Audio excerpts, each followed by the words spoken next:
Morning, everybody. I'd just like to go through some administration points before we officially start the meeting. In the committee anteroom, we have fire evacuation procedures that you need to know about. There are no fire alarms scheduled for this evening. Therefore, if the fire alarm sounds, please evacuate the building immediately. The fire exit is located at the rear of this room. Go down the stairs and meet in the War Memorial Park. Please note this meeting is being webcast live on the internet, and the webcast will also be published on YouTube after the meeting, and we're online. Please, can all members and public switch their phones off or turn to silent? Thank you. It's 6:30, and I shall commence the meeting of the Development Control Committee. For the benefit of the members of the public attending, I would like to explain who everybody is around the table. My name is Councillor Paul Miller, and I am the chairman of the committee. Down the sides of the table, to my left and right, are councillors who sit on this committee and who will be making the decision on the applications before us this evening. Immediately to my left and right are the officers who will be advising councillors.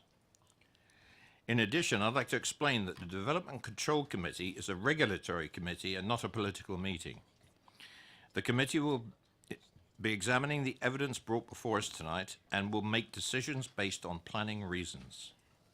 We are guided by national and local planning policy and guidance. May I ask all speakers, including visiting members, to speak clearly and to return to their seats once their presentation is complete and following any questions from members. No further dialogue between members of the committee and speakers will be permitted once questioning has finished.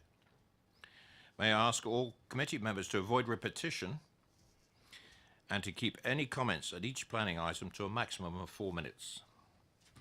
I understand that planning can be emotive and ask that everybody remains polite and professional throughout this evening. Right, we'll proceed to the agenda. And item number 1 is apologies for absence and substitutions. Councillor Harvey. Councillor Westbrook is being replaced by Councillor Cooper this evening. Thank you very much and welcome Councillor Cooper. Declarations of interest. Councillor Harvey. Thank you, Chair. On item 8, I have a direct interest in the application and will be recusing myself from the committee completely and leaving the room and not taking any part at all. Thank you. Any other conflicts? Councillor George. Thank you, Chair. On item 4, I'd like to speak as a ward councillor, if I may, and exclude myself from the voting on that particular issue. Thank you very much. Any other declarations of interest? Councillor Sherlock. I think I've got this item 2. I'm not going to speak. I'm not going to speak as a ward councillor.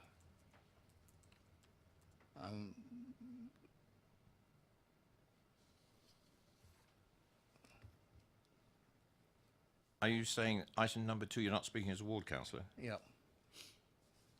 Can I do that?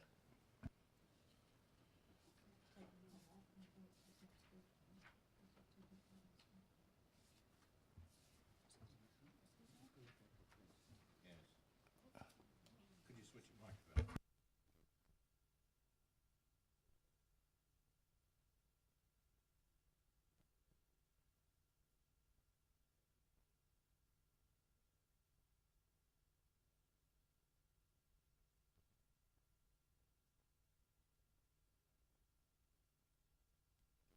Councillor Sherlock, you are the ward councillor of that particular application, Yeah. application 2 and 3.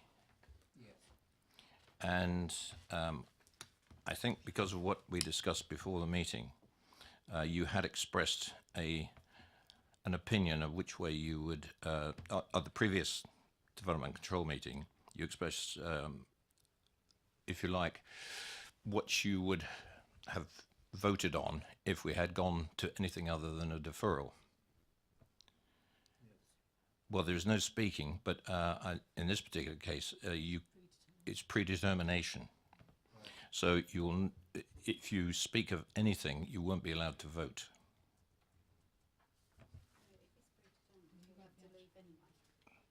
Well, okay, the advice is that if you're predetermined on those particular applications 2 and 3, you'll be asked to leave the room. Very good, right. Okay, thank you very much. Yes, Councillor Harvey. Can we just be clear? Are we saying that if a member is a ward councillor sat on the committee and takes part in a debate that is taking part around the committee table, but they have not predetermined themselves on an item, and we reach a deferral or a different decision than that was expressed in the debate, the member would in future then have to recuse themselves? For example, we've deferred this and now it's back on the agenda at a subsequent meeting. If that's the advice, that's fine. I just want to be clear what we're saying here so we're all on the same page. This was a particular instance on a particular application at a previous DC. And if you speak as a ward councillor, there's a procedure on which you speak as a ward councillor on a particular item. And that's what we're following. This is just a particular instance that Councillor Sherlock has found himself in at this particular meeting. Thank you. Right, there are no urgent matters at this particular meeting, so we go on to the minutes of the meeting held on the 6th of March 2019. May I sign those minutes, unless anybody's got a point of accuracy? Thank you. I will sign them at the end of this meeting. Proceed to applications and officers. I'd like to call Mr. Nick Holt forward, please.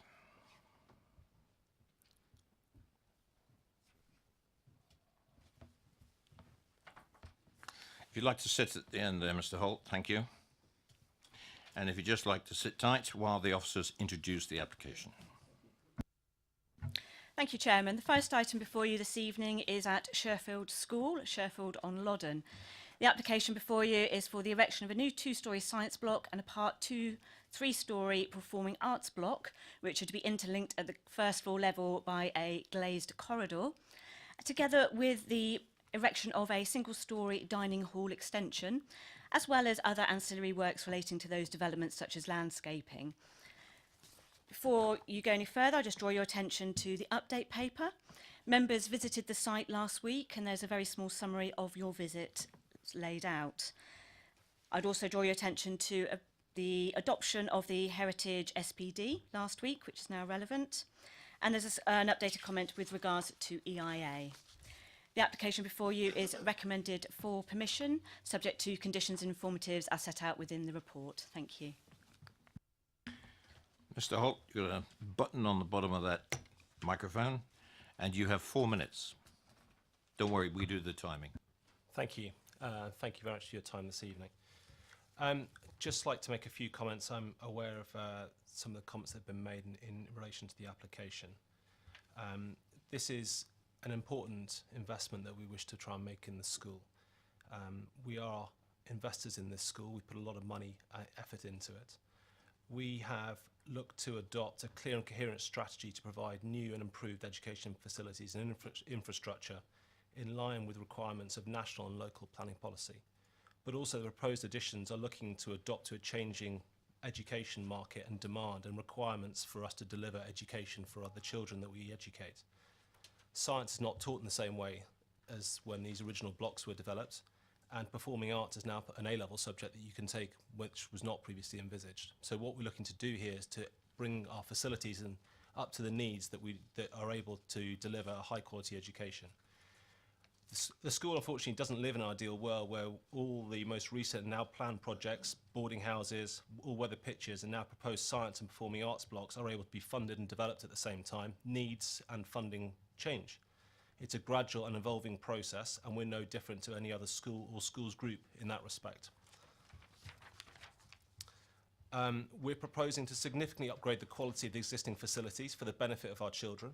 The existing poor quality science blocks would be demolished and replaced with 2 interconnected buildings, and we're catering for parent demand and hope to increase by an intake of 72 children.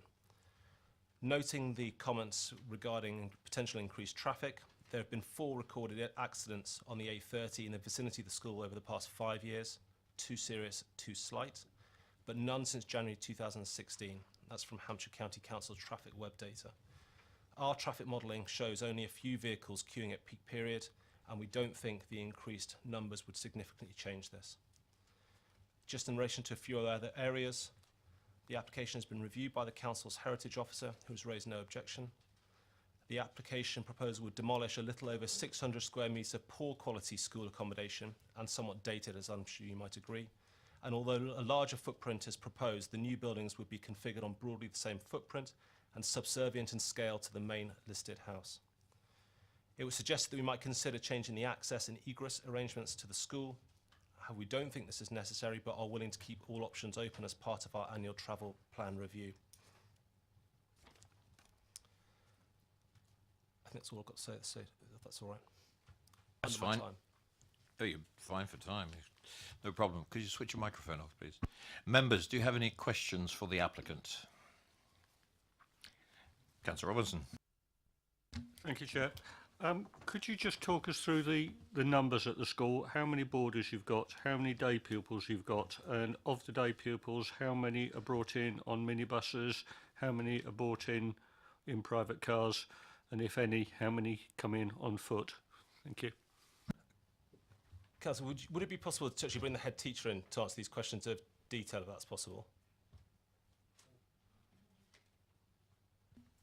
I would rather you answer that question. I don't have the facts to hand, but I've got the head teacher sitting 15 foot behind me who knows exactly the answers. Is it a short answer? Yes. Thank you, sorry.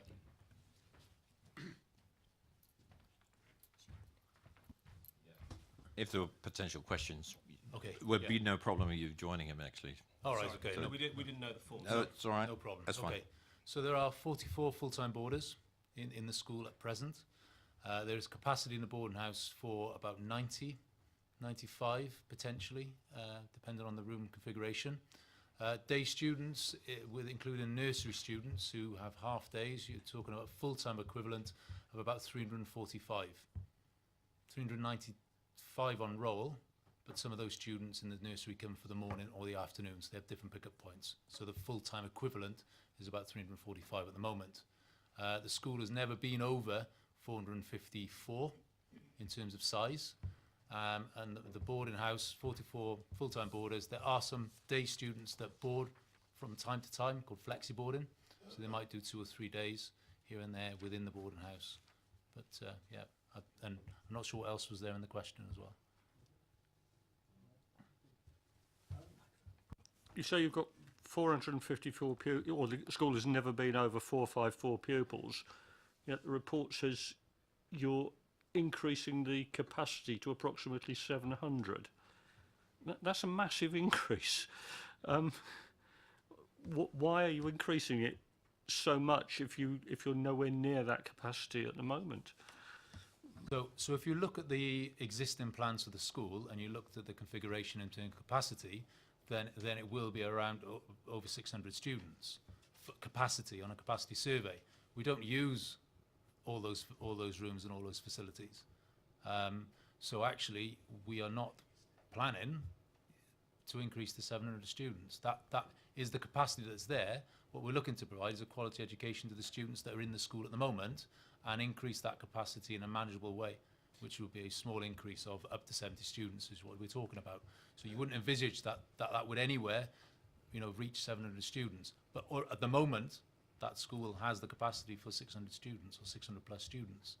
Sorry, if I may, there's a slight difference between the Ofsted registration in terms of our maximum capacity, which is largely driven by a floor square footage and classroom capacity, versus our operational requirements. We're an independent school. We generally don't run at full capacity classrooms. No. Any more questions, members? Nope. Gentlemen, thank you very much. Councillor Rowland, please.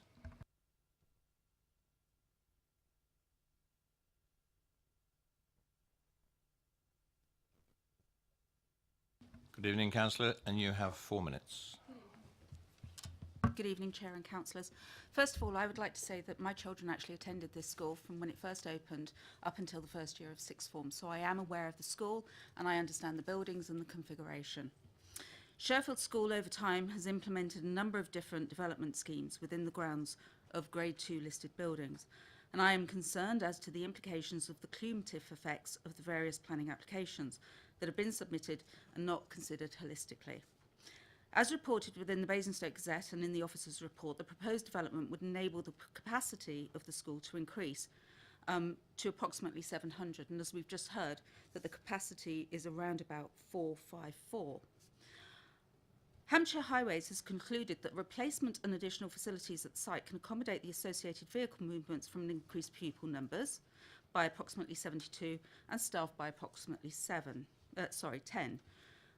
But we've just heard that they're actually not capacity, so I believe that those numbers would increase quite significantly.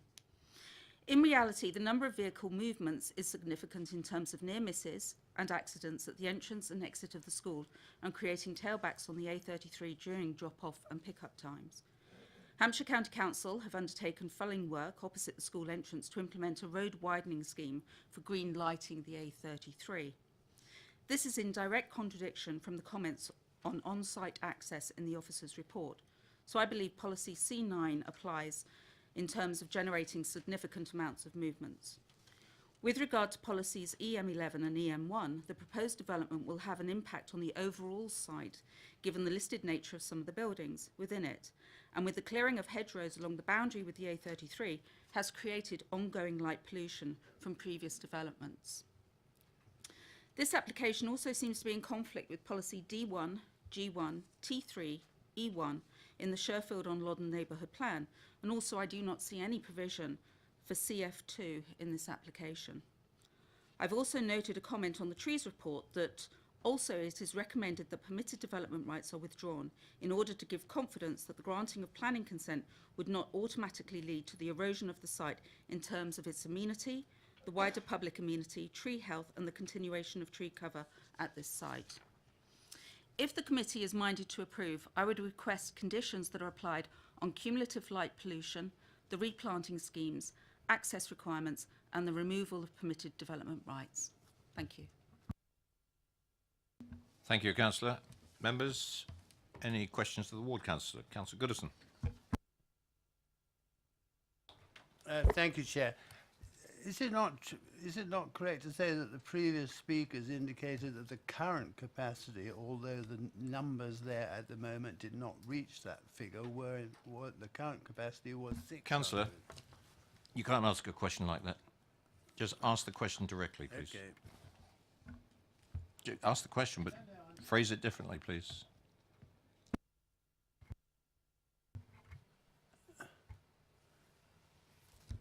You indicated that the capacity at the moment was 400 and et cetera, which is the current number of students there. Is it not? Oh, I've got to ask a question. Forget it then. Any more questions? Councillor Porter. Hello, Councillor Rowland. In terms of your commentary, thank you for that, and you were talking about a sort of holistic approach to the way the site might be developed. I think Mr. Holt made what I thought was a valid point. I just wonder whether you'd agree with it, which was when there are limited resources available, inevitably through the progress of a school development, things have to be done when the investment profile is right and therefore done in a non-holistic way, so bit by bit, providing it all fits in with each other. Councillor Porter, sorry, we're running into trouble here. No, I was only going to say, sorry. No, then say it straight out. Just ask the question, please. Okay, sorry, Chair. Would you accept Mr. Holt's proposition that that's the way they've had to approach the development on the site? Before you answer, Councillor Rowland. Can I just say this should be a fact? It should be a fact-finding mission. It shouldn't be gathering opinions. It should be simply to establish facts.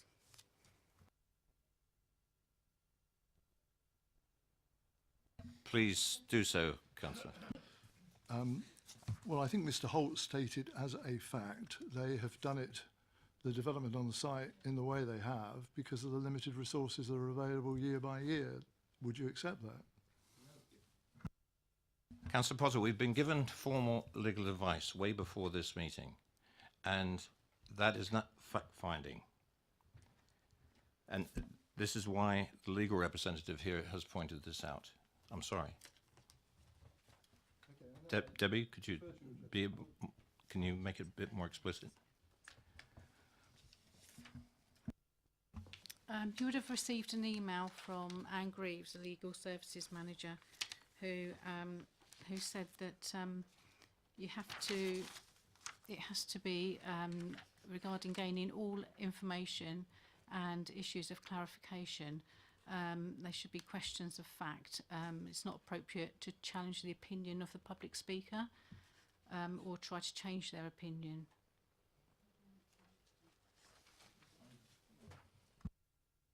I obviously defer to your judgment, Chair. I'm certainly not seeking to challenge the opinion of Councillor Rowland in this regard. As the public speaker that's with us now, I was simply asking her, if I may, for her to accept or not the fact that Mr. Holt said this was our approach to development on the site. Nothing more complicated than that, really, rather than a holistic approach. The lead officer would like to make a contribution at this stage.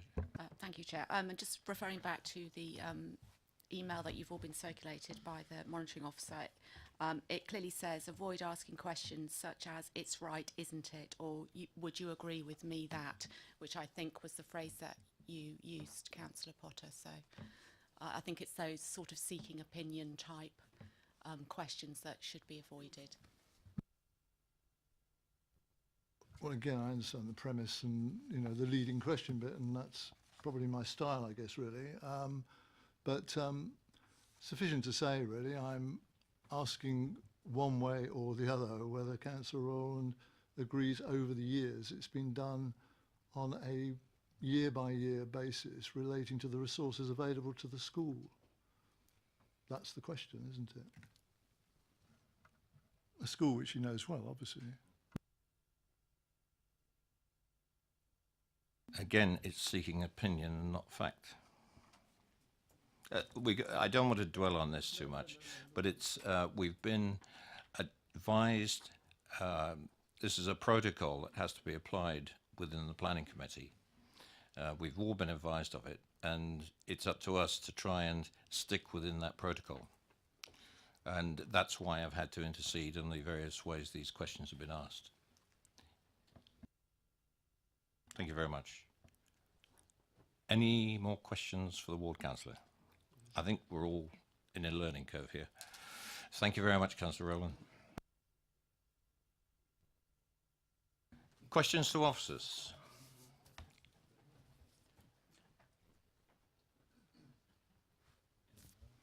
Debate?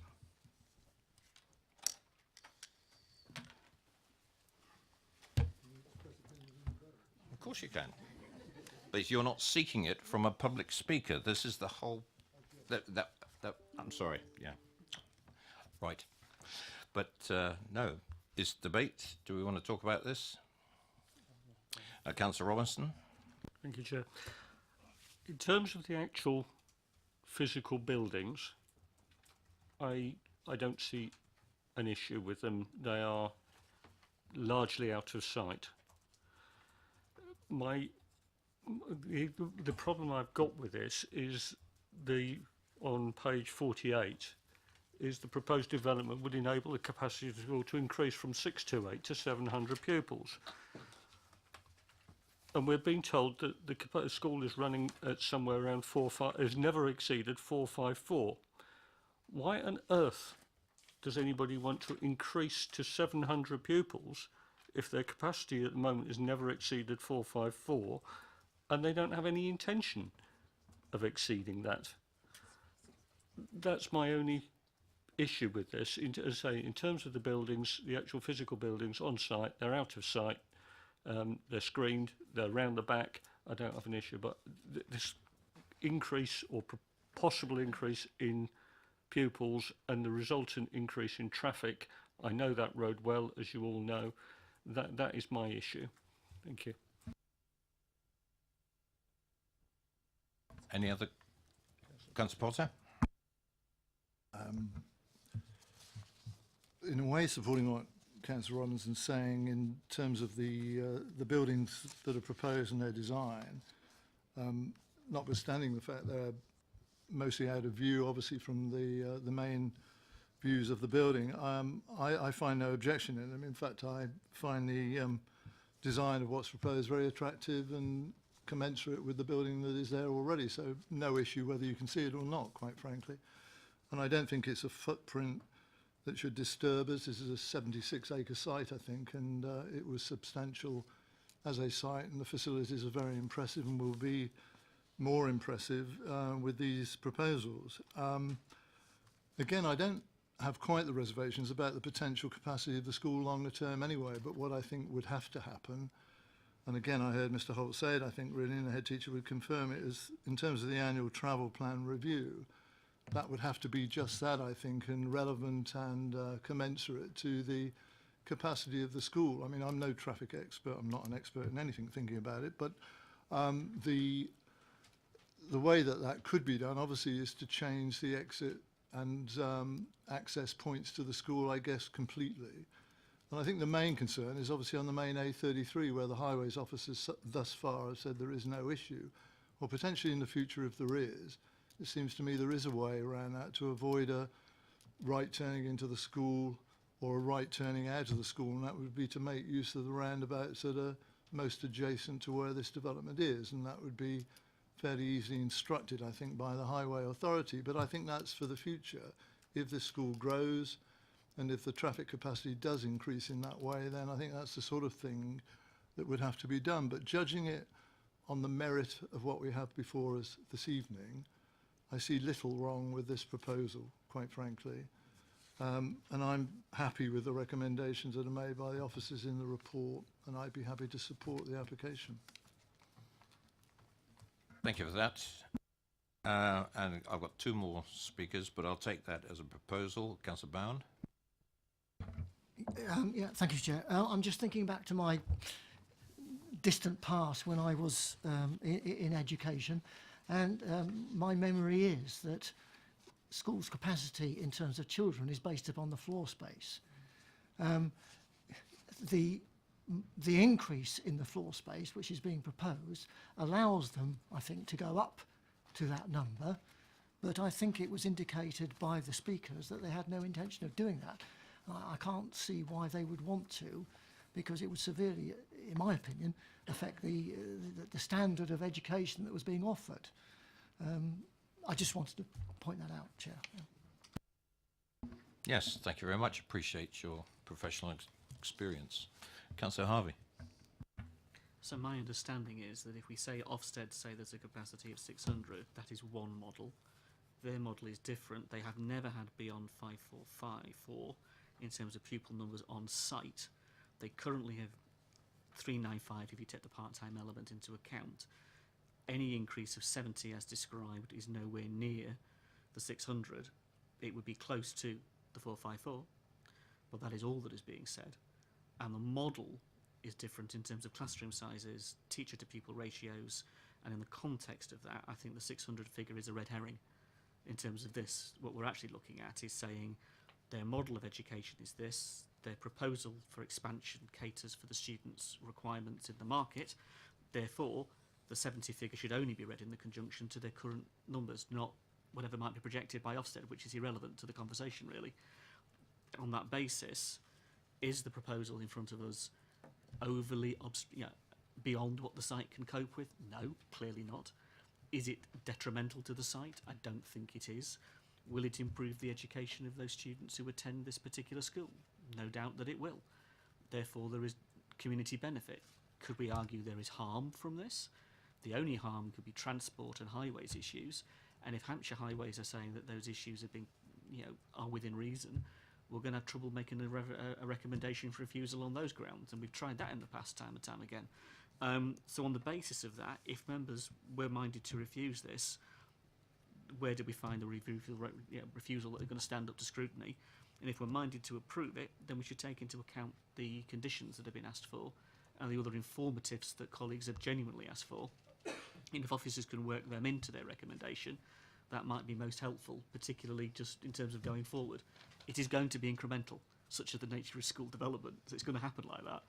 But in this context, can we work those into your recommendation? Could you, in terms of conditions, there's already one in relation to the travel plan, which is number 15.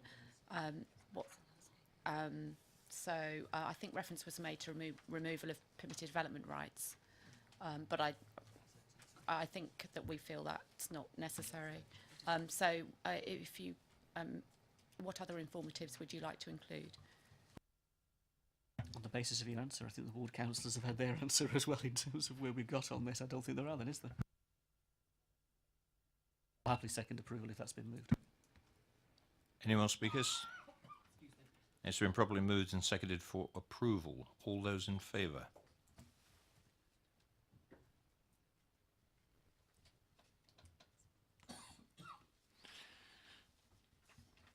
That's approved. Officers? Just to confirm to members, that application has been approved, subject to the conditions and informatives as per your agenda. Thank you. Thank you very much. Agenda item number 2. Thank you.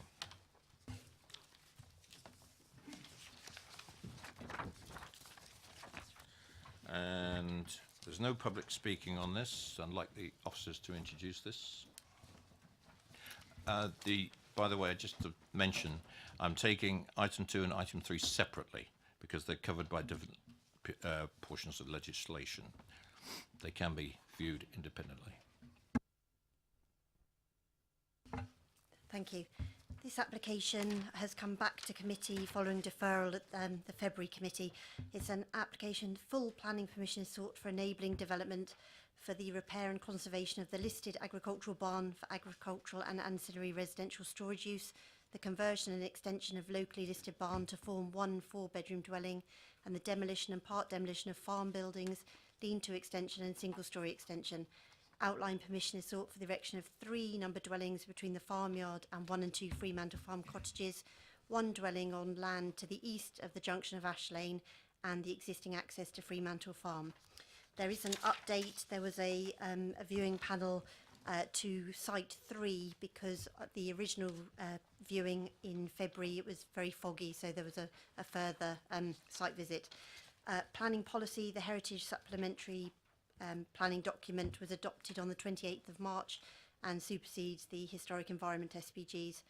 There's no change in the recommendation. Obviously what the applicant has done following the last committee is provide information on the site options appraisal that they undertook. And in one of the, put up on the screen, there is a plan showing the different sites that were looked at before the final Fremantle Farm site was chosen for all of the enabling development. Thank you. Thank you very much. Members, we start off on this one with questions to officers.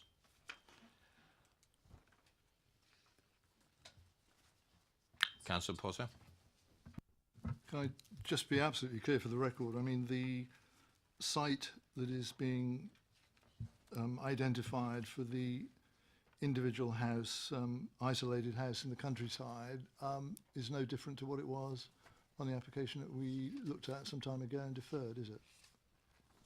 That's correct. Yes, sorry, that's correct. The site is the same. What the applicant has done is show the alternative sites that were looked at before this site was chosen.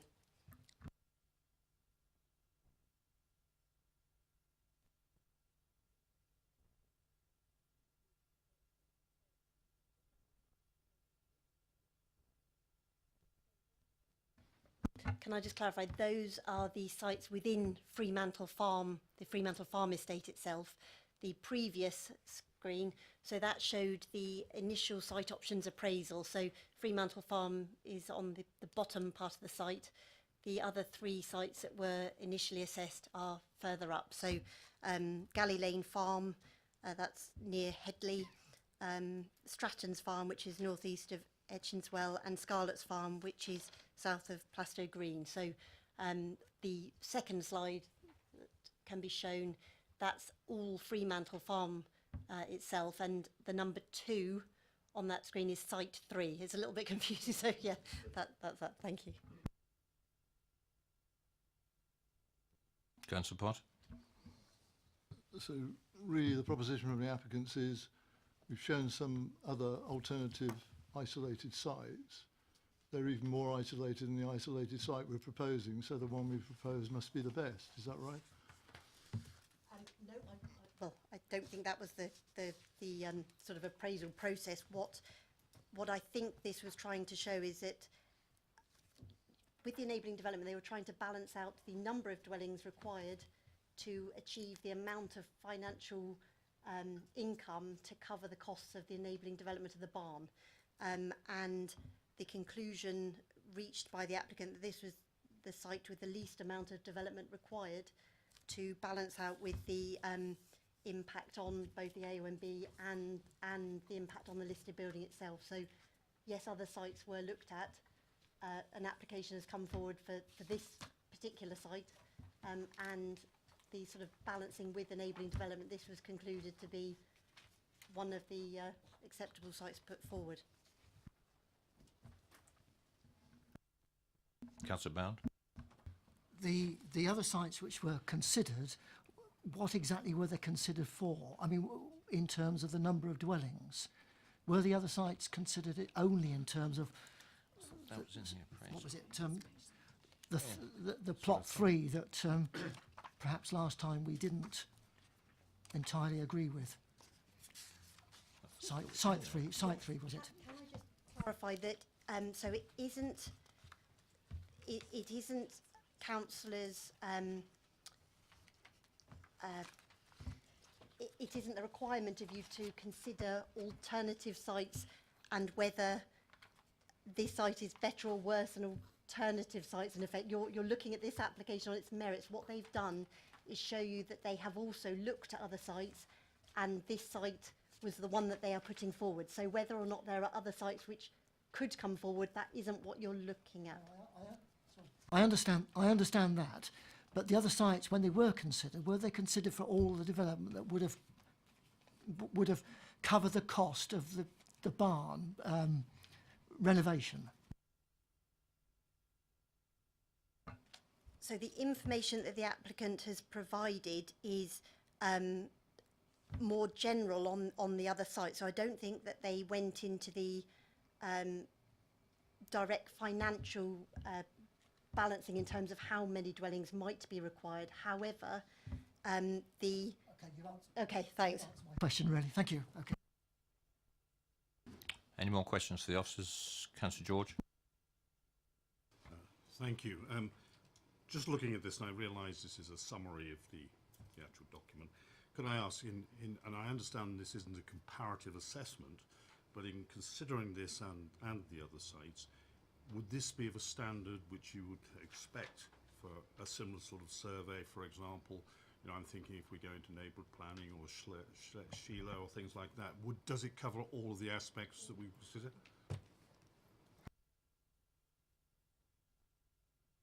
Well, as set out in the agenda on page 78, it does look at the opportunities and constraints and give a summary. Now, if you're familiar with the Sheila, that does a similar exercise. So I believe that they've, you know, it's kind of high level and broad principles, but just identifying, you know, as I say, what the constraints are and whether it's possible to develop it.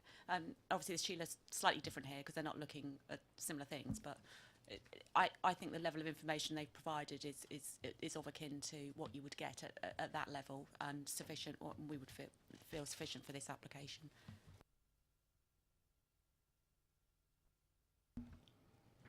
Any more questions to officers? Debate?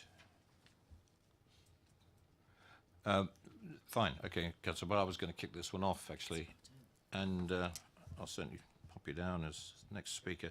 But I read through this, and having gone through it last month and had a revisit of the site, at least we could see where we're going this time. And we got a full appreciation of the site in the context of the AONB and the visibility that you get from it.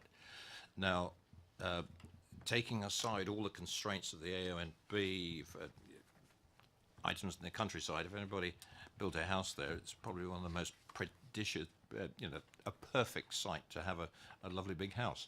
But that's not the question. It would, I think, expose itself to visibility from miles around, because you couldn't get a higher point in very beautiful countryside. And it's the one thing I found on these viewing panels. We go out and we can see what North Hampshire is really like, and it is beautiful countryside, which is why we've got an A and B in that particular area. I didn't think, my personal view on this was, I didn't really think this appraisal brought anything in terms of an argument to overcome what we saw last month. I was expecting something a little more. I think that's the result of this last question sort of brought that to light. They don't go into any detail, but at least they had done a kind of a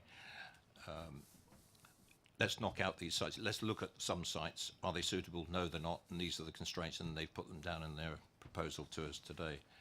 But I felt personally that they didn't really bring along a really strong argument to persuade us to go along with that particular enabling part of this application. Councillor Potter. I concur with your views, Chair. I mean, I have a record, I think, for being sympathetic, I think, to the merits of isolated houses in the countryside, the applications that we receive in that regard. But I don't think there's any merit in this, and it would not be before us unless it was part of an enabling application. And seeing the site better, as you said this time, I mean, I think it's in that really remote, unspoiled area of natural beauty, and I can see no merits in the application of having a dwelling of this, well, any dwelling, quite frankly, in that location.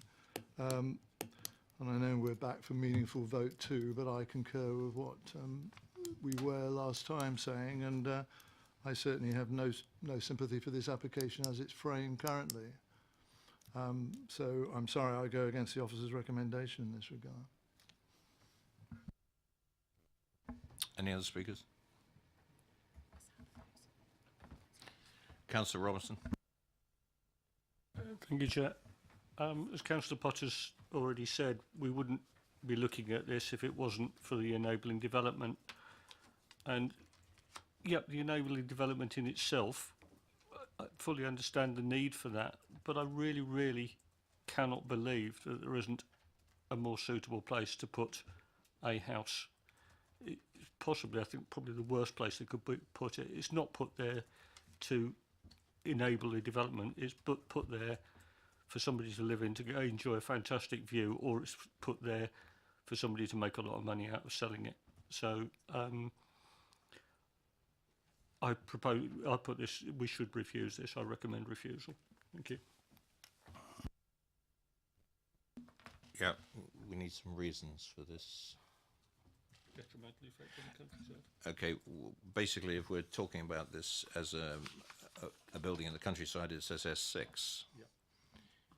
And please, no, I'd get all the advice I can from the officers on this one, but that's where we're heading for. Yeah, I'm from what I'm hearing from the debate. I assume it's in relation to Site 3 only. Yeah. So yes.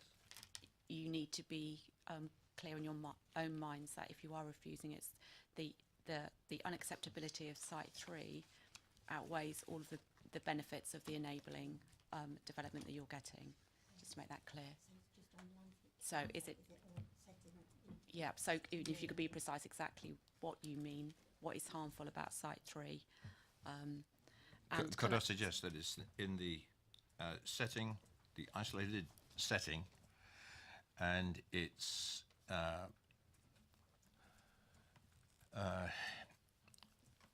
not within the kind of character of a building to place in the A and B. So it will be adverse impact. Adverse impact. Landscape character and AONB. Yep. Could I, sorry, just one other thing. You will see that we were recommending approval subject to the completion of the 106 agreement. So in the absence of that, I would suggest that would also form a further refusal reason. Councillor Potter. I'm grateful for the officer's comments in regard to the 106 agreement. That supplements, I think. I mean, the parish council, Hannington Parish Council, originally used words which were unacceptable harm to the existing landscape character in this relatively remote, unspoilt area of natural beauty, and I think we concur with that. Yes. And we would not wish to see that spoiled. That would be our reason for rejection, I think. Our officer's happy with that. I have a proposer. Do I have a formal seconder? Councillor Harvey, thank you. It's proposed and seconded for refusal for the reasons that we've just discussed. All those in favour for refusal?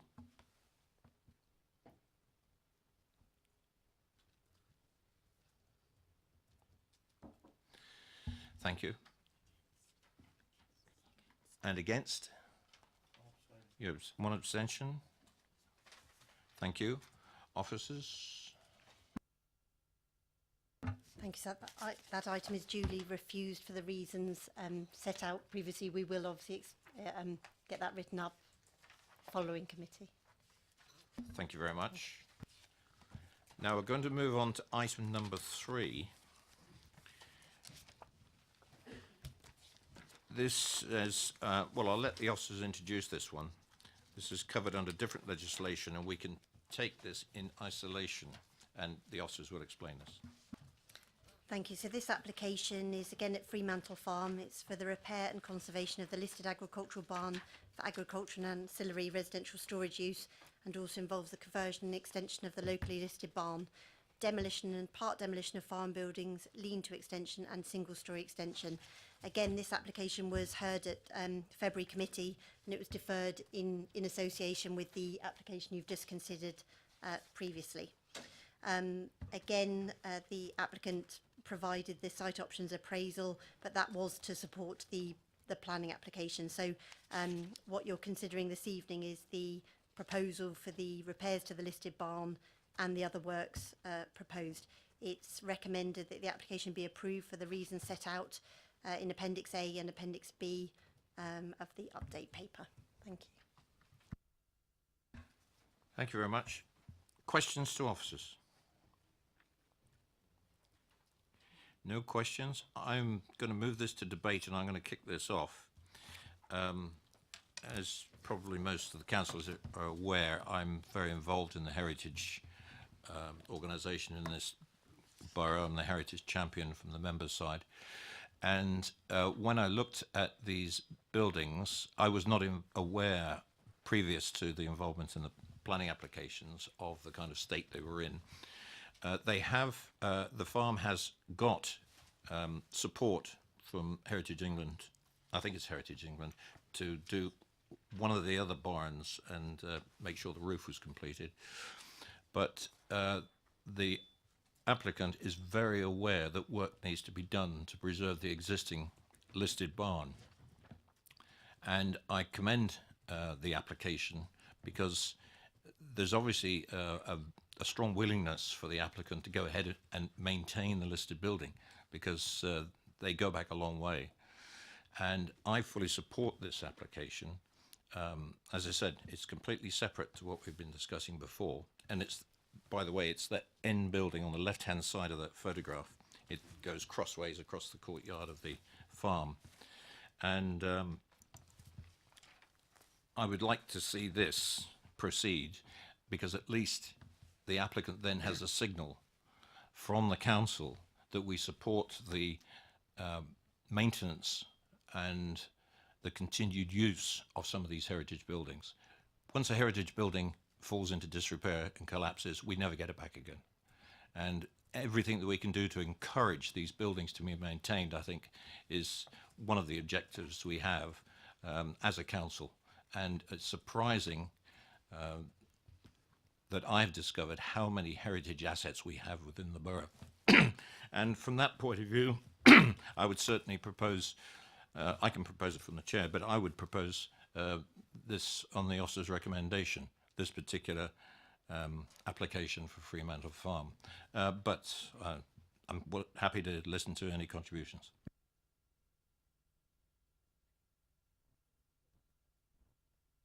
Councillor Potter, thank you very much. Proposed and seconded for approval of item number 3. All those in favour?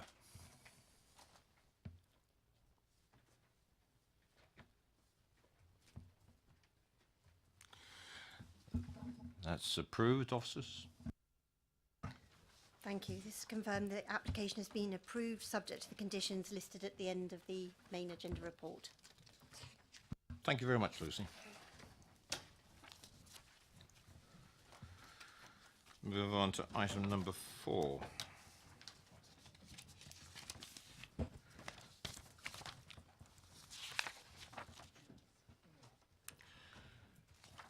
Mr. Clacy, please.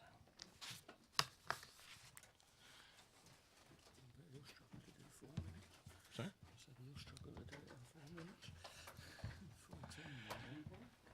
Good evening, Mr. Clacy. If you'd just like to sit tight while we introduce the application, thank you. Thank you, Chairman. Item 4 before you this evening is at 9 to 13 Church Street in Whitchurch, which is a long-established industrial site set behind the existing petrol station. The application is for the demolition of the existing buildings which are fire damaged and the replacement with 3 new units for a continued industrial use at Class B2, together with associated parking and layout. I bring members' attention to the update paper, which again members viewed the site last Friday, and there is a summary of that, and again drawing reference to the adoption of the Heritage SPD. The application is recommended for permission as per the conditions and informatives set out within your agenda. Thank you. Mr. Clacy, you have 4 minutes. There's a silver button on the bottom of the microphone stand, and we do the timing. Right, thank you. Thank you very much for coming out last Friday. I'm sure that helps a lot with it. The site has always traded under a historical B2 type commercial banner from the early days in the 1950s when it was a wheelwrights to when my parents took it over and ran taxis and a vehicle repair garage there. In fact, I was born there, so I know that there's 60 years of Clacy heritage there to go from. In 1964, the forecourt was modernised to have larger fuel tanks and better facilities, but the workshop at the rear continued to be a garage workshop. Various planning permissions were sought thereafter, namely an MOT bay that went in 1978, which, if you applied for that now, would need B2 planning to have that done. So historical B2 came into force there as well. The workshops continued with the facility, and in 2005 we were heavily involved with recovery, so we had vehicles running in and out of there as well. Later in that time, so 2008 to 2010, the garage, my parents retired, so the garage continued running some recovery vehicles from there, but we also moved to London Street and carried on with the garage trade there. But other activities went in there. There were vehicle repairs, there were trade sales of vehicles, storage of vehicles, there was a bike shop there, and then a horticultural maintenance and repair centre, whilst one of the units was kept for the garage use that we always had. So just to summarise, the garage workshop was operated unobjected for my complete lifetime, serving Whitchurch and the surrounding area. At times there was a struggle to make a living, but we continued to go through. 2 other garages in the village have gone. We've lost 2 filling stations. This is the last filling station. So to complete the filling station and the workshops, as we'd like to continue with the new application, is really quite important to me as a Whitchurch resident, and has always been so. You'll notice on the new application that the buildings are 30% less of floor space, and they've been redirected on the site to give better parking and a turning circle. And of course, when you kindly came out and looked at it, you saw it's quite a restricted access in and out. You have to go across the main forecourt. So the actual use of those units at the back really is quite limited on what they can be used for. The main reason for me to try and push to keep the B2, which I know is where the problem is occurring, is that where we are at the moment, with the motor trade changing as it is, I have quite a feeling that the motor trade will condense. There won't be the trade. The cars are more reliable. We're going over to electric type vehicles. You have 1 minute. Yeah, thank you. So there may be a reason that we need to relocate back there and run it, particularly as the vehicle repair station and garage that we had before. If that's the case, then I want to try and keep my MOT authorisation site there, which now does need the B2. Thank you for your time. Any questions? Thank you. Members, any questions for the applicant? No questions? Councillor Bound, followed by Councillor Harvey. I didn't go on the site visit, but so what are the buildings that are there at the moment? What are they actually used for? The buildings there at the moment actually are empty because back in July 2 years ago there was a fire which made them unsafe to be used anymore. Prior to that, they were used, they were split into like 3 sections, and one of those sections was used by us as the garage. We were storing vehicles there and doing long-term repair there. Oh, it's there. So right in the bottom, on the building on the right-hand side there, that was a horticultural repair place. And the building on the left-hand side was predominantly empty, really. I had a bit of storage of my own vehicles in there. Okay, thank you. Councillor Harvey. Thank you, Chair. Could you clarify for us the points regarding HGVs potentially on the site? Because obviously that's a particular point that's raised in objection to. Yes, I don't think you came to the site visit, did you? But where you're looking down the yard there, you have to go across the main petrol forecourt. The forecourt has a big canopy on it. So the actual access into the site, although there's pull-off, because naturally we have a big forecourt, well, there you go, that's what it is. I did know there was a bit of concern that you couldn't drive a big HGV down there and turn around and come back out again. But the actual units, their access, their potential use limits that liability to have that as an excess, even though we do have a petrol tanker come on the forecourt 4 times a fortnight, which is an Arctic unit, which doesn't seem to cause any issues with you know, traffic control or anything. Is that all right? Thank you. Any more questions? Thank you, Mr. Closey. Thank you very much. Questions to officers? Councillor Potter.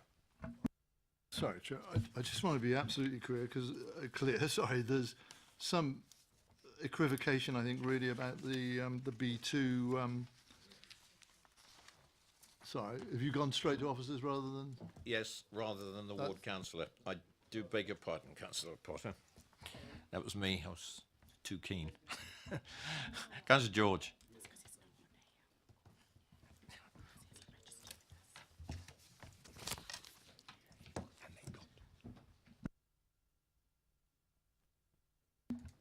Councillor George. Oh, well, get a new system going and look what happens. You have 4 minutes. Right, thank you for remembering, Chair. That's very good of you.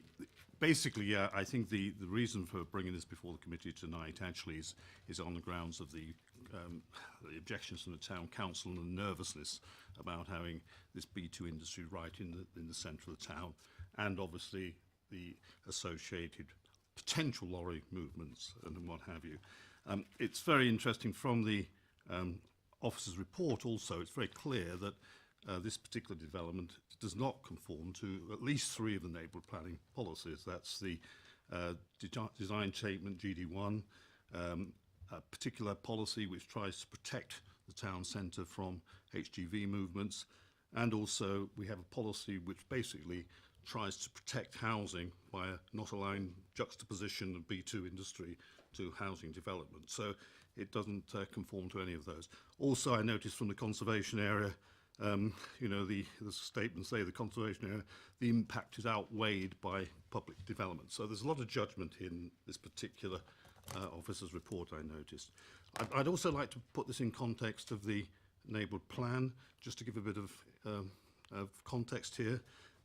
In Whitchurch, we have a problem in that the junction with the A34 to the south of the town only has, it doesn't have any northbound exit, so you can't get onto the A34 going south. So anything in the south of the town or south of the town centre, all the traffic ends up having to go through the town centre to get onto the A34 and to get into significant routes.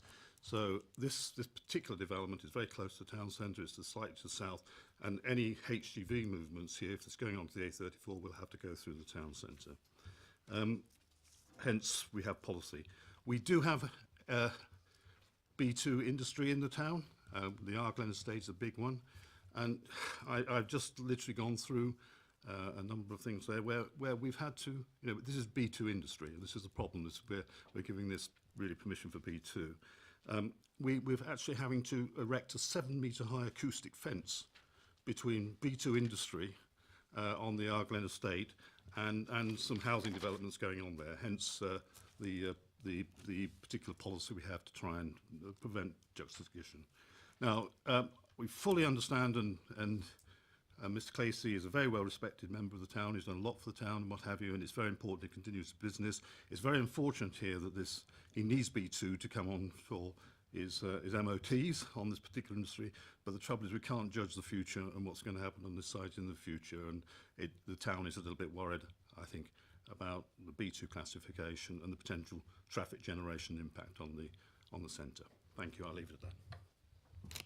Thank you, Councillor George. Any questions for the ward members? Councillor Potter.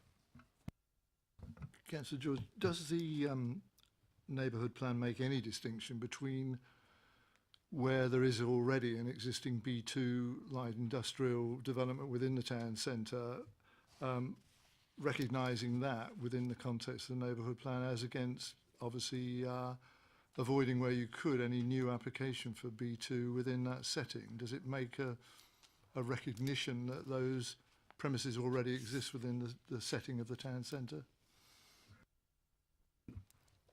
Thank you. I think the thing with the neighbourhood plan here is that what has happened is in the local plan there was absolutely no necessity at all for the neighbourhood plan to actually allocate any land for employment use. However, what happened was, despite that, we actually recognised this particular issue within the town, and we did actually allocate a site to the north of the town so that the traffic didn't have to go through the town centre, particularly for B2 use. So, we have that allocated. It has been approved in outline stage as well, but that's in existence. So we didn't recognise anything in the town centre itself. That's absolutely correct, but we did try and provide some alternative to that. Just ask you one other thing, if I may, really. Obviously, you'll have your finger on the pulse, but in regard to neighbouring residential properties, do you know what their view is regarding this development and its continuing use? I think looking at its previous use, it basically the type of industry that's been going on there, I think, as Mr. Clacy said, has been relatively low key. It's been surrounded, it's based around cars and servicing and things. So it is a fairly benign level of industry on the site. It's not been heavy industry, put it that way, or it's not the stuff that could potentially go on in the B2 area. But I don't believe there's been any objections to that, and I don't think there's any objections in the documents at all. Councillor Bound. Just for clarification, Councillor George, so your principal problem is not Mr. Clacy, it's the future. I think putting it in a nutshell, that's absolutely correct. We have, if it's built for a B2 classification going forward, we've got no control over what may happen there in the future. We just don't know. Obviously, we'd like to think, and I'm sure if it was left in Mr. Clacy's hands, we'd have no problems with it at all. Absolutely. Councillor Harvey. Thank you, Chair. Just so I don't misunderstand, could you just run through the access to the A34 again that you mentioned in terms of where the access is and the point about?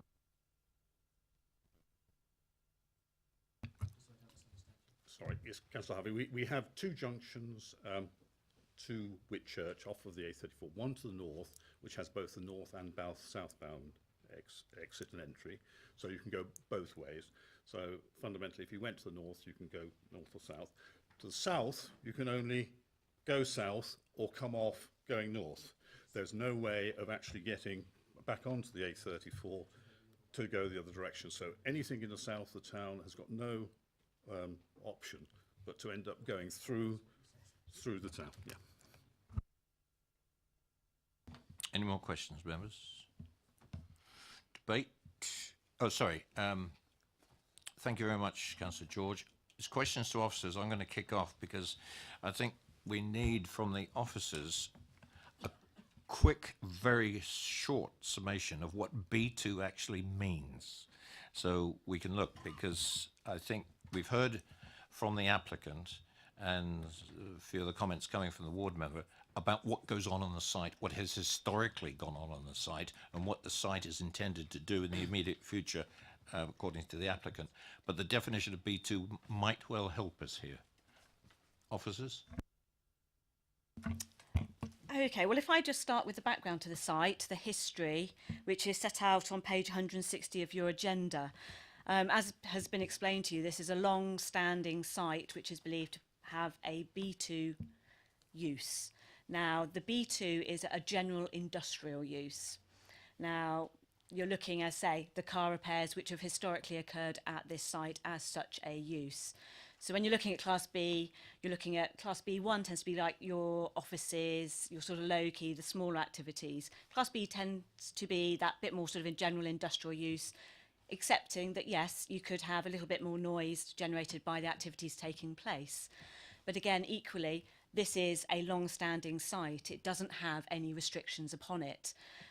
Yes, some of the units at the moment are fire damaged, so they're empty, but the activity could have occurred in this site unrestricted by the local planning authority, say in terms of vehicle movements or hours of operation, or precisely what activities falling under that Class B2 were taking place within the buildings.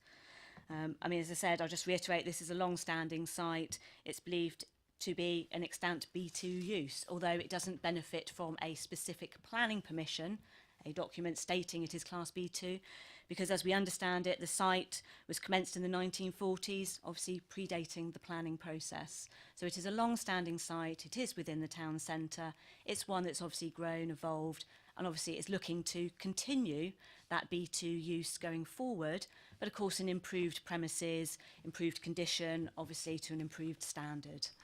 I hope that assists with your query. Thank you very much. Questions to officers, generally? Nope. Councillor Robinson. Thank you, Chair. If the applicant went about this in a different way and built this without the B2 use, and then applied for a certificate of lawfulness for B2, would we be in a position to refuse it, bearing in mind the history of the site? I mean, in terms of building it, well, then that would need planning permission, which is before us this evening. The separate issue you referred to, maybe a certificate of lawfulness, which would be a legal process to determine on the evidence that would be put to us as to whether or not this is an extant B2 use. But looking at the history, we believe this is Class B2 anyway, so we would still be in exactly the same position as we are now if we had an application for a certificate before us. We see that this is a Class B2 and they're looking to continue this within new buildings. Good. No more questions? Move to debate. I've just got one observation. I looked specifically, and I think most of us did on the viewing panel, about this question of the potential B2, it's not a shipbuilding yard, but to actually get what we fear to be the main issue as far as the town is concerned, articulated HGVs, apart from the fuel tanker, but fuel tankers go to every garage to fill up anyway, and they stay on the forecourt. They don't go normally to the back, depends where the tanks are. But the canopy and the proximity of the house on the one side of it, I think the expression is self-limiting, that it almost constrains the size of vehicle that would actually go into that yard. That was my personal view. Again, I'm no expert, I don't hold an HGV license, but it's just, to me, that's the limiting factor, and it controls itself as far as that is concerned. Looking at the viewing panel again, we walked in and we saw the fire damage, and old buildings, they're not sure if there's too much asbestos in there. The best thing to do is rip them down, rebuild them, make them safe, and make them inherently workable. And you never know, it could well bring some more industry into the town centre.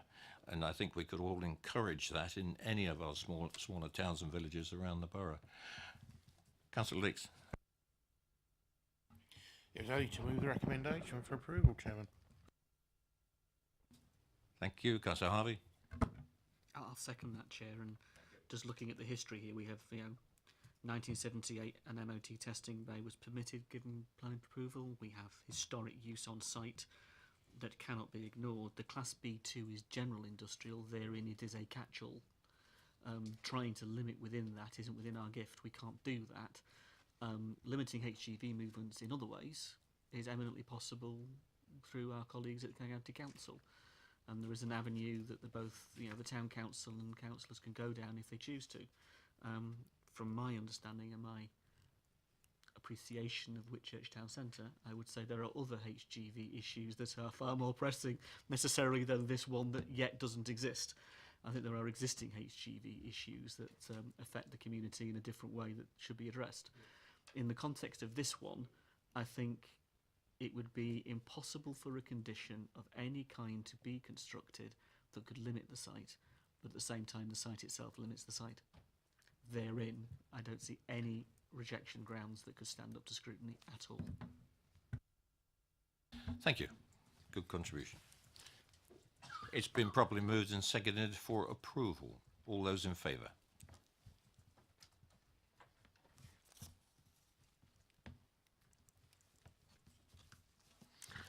That's approved, officers. Thank you, Chairman. This application has been approved, subject to the conditions and informatives within your report. Thank you. Thank you very much. Move on to item number 5. And could I ask Mr. Hewitt and Mr. Beeling to come forward, please?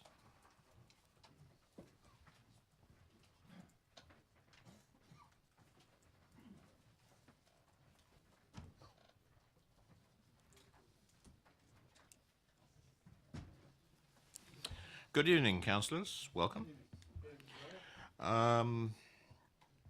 If you'd just like to sit tight, the officers will introduce the application. Thank you, Chairman. So this application is for the demolition of the existing dwelling, followed by the erection of 2 4-bedroom dwellings and 2 3-bedroom dwellings.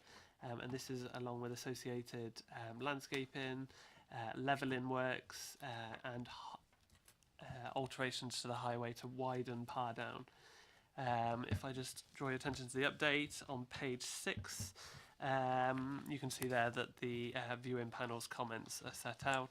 There's been no other update, so the application is recommended for approval as per the reasons set out in the report on page 178A of the agenda. Thank you.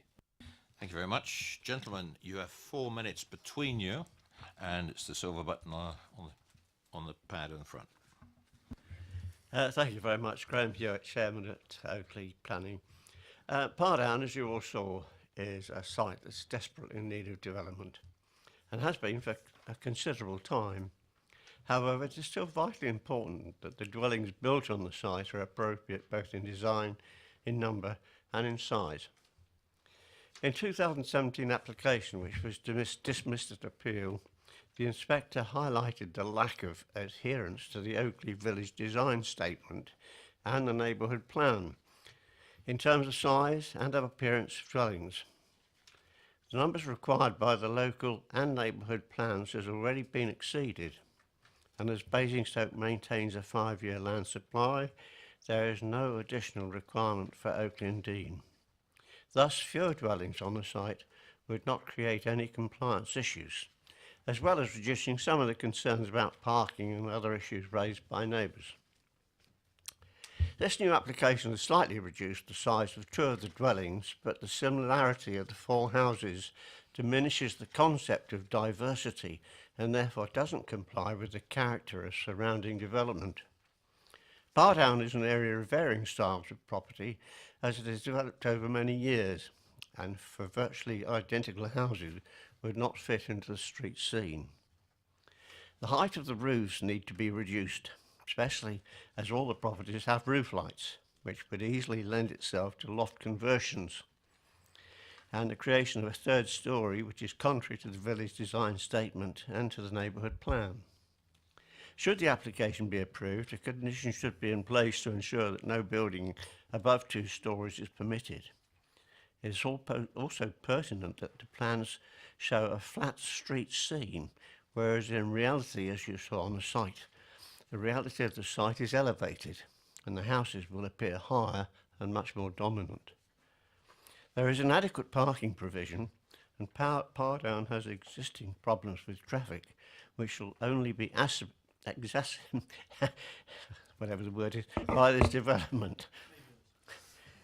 There is mention of a commitment to widening the road, but this is not sufficient of itself to rectify the issues. And if overflow parking from the development has to park on the road, it will simply increase the problems already suffered by the residents. There must be a condition that no garages are converted to living accommodation, reducing the parking area still further. This road is also used by very large breakdown vehicles accessing Baker's Yard on a regular basis, making the widening even more important before any further development is allowed. The Parish Council has no objection in principle to the development of the site, but is very concerned that it is still overdeveloped in terms of the size of the dwellings. Fewer, smaller dwellings of a more appropriate design with larger parking facilities would be more in keeping with the area. Thank you. Right, thank you for being well in time. Questions to the Parish Council? Councillor George. Thank you. Very quickly, I noticed you mentioned that the neighbourhood plan, it was against the neighbourhood plan because you already had enough houses and what have you. Could I ask, does your neighbourhood plan allocate housing sites of this size, or are they considered to be below the threshold for allocation? I'm not sure I could really answer that question. The neighbourhood plan stipulated 150 houses for our village, and within a matter of weeks of that being approved, there were a further 15 houses added to the neighbourhood plan's original numbers. So this again is just additional to those 150 houses. I can say no more than that, really.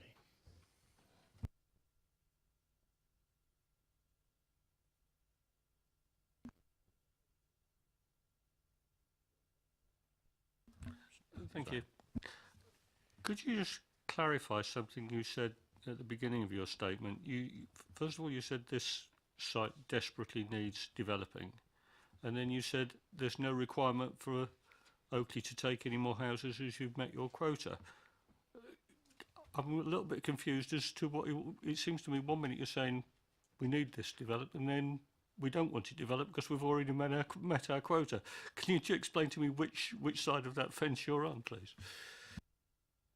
Very difficult. The situation is clearly, as you've witnessed, it's a bomb site, and for anybody who lives in the area, it's pretty important that we tidy it up. Tidying it up with the right development is what we're looking for. I can really only say that, you know, a smaller development would be much more appropriate. And if we've got to have a development there, one that fits in. Any more questions? Gentlemen, thank you very much. Yes, sorry, I tried to do it as politely as possible. Mr. Hedger, please.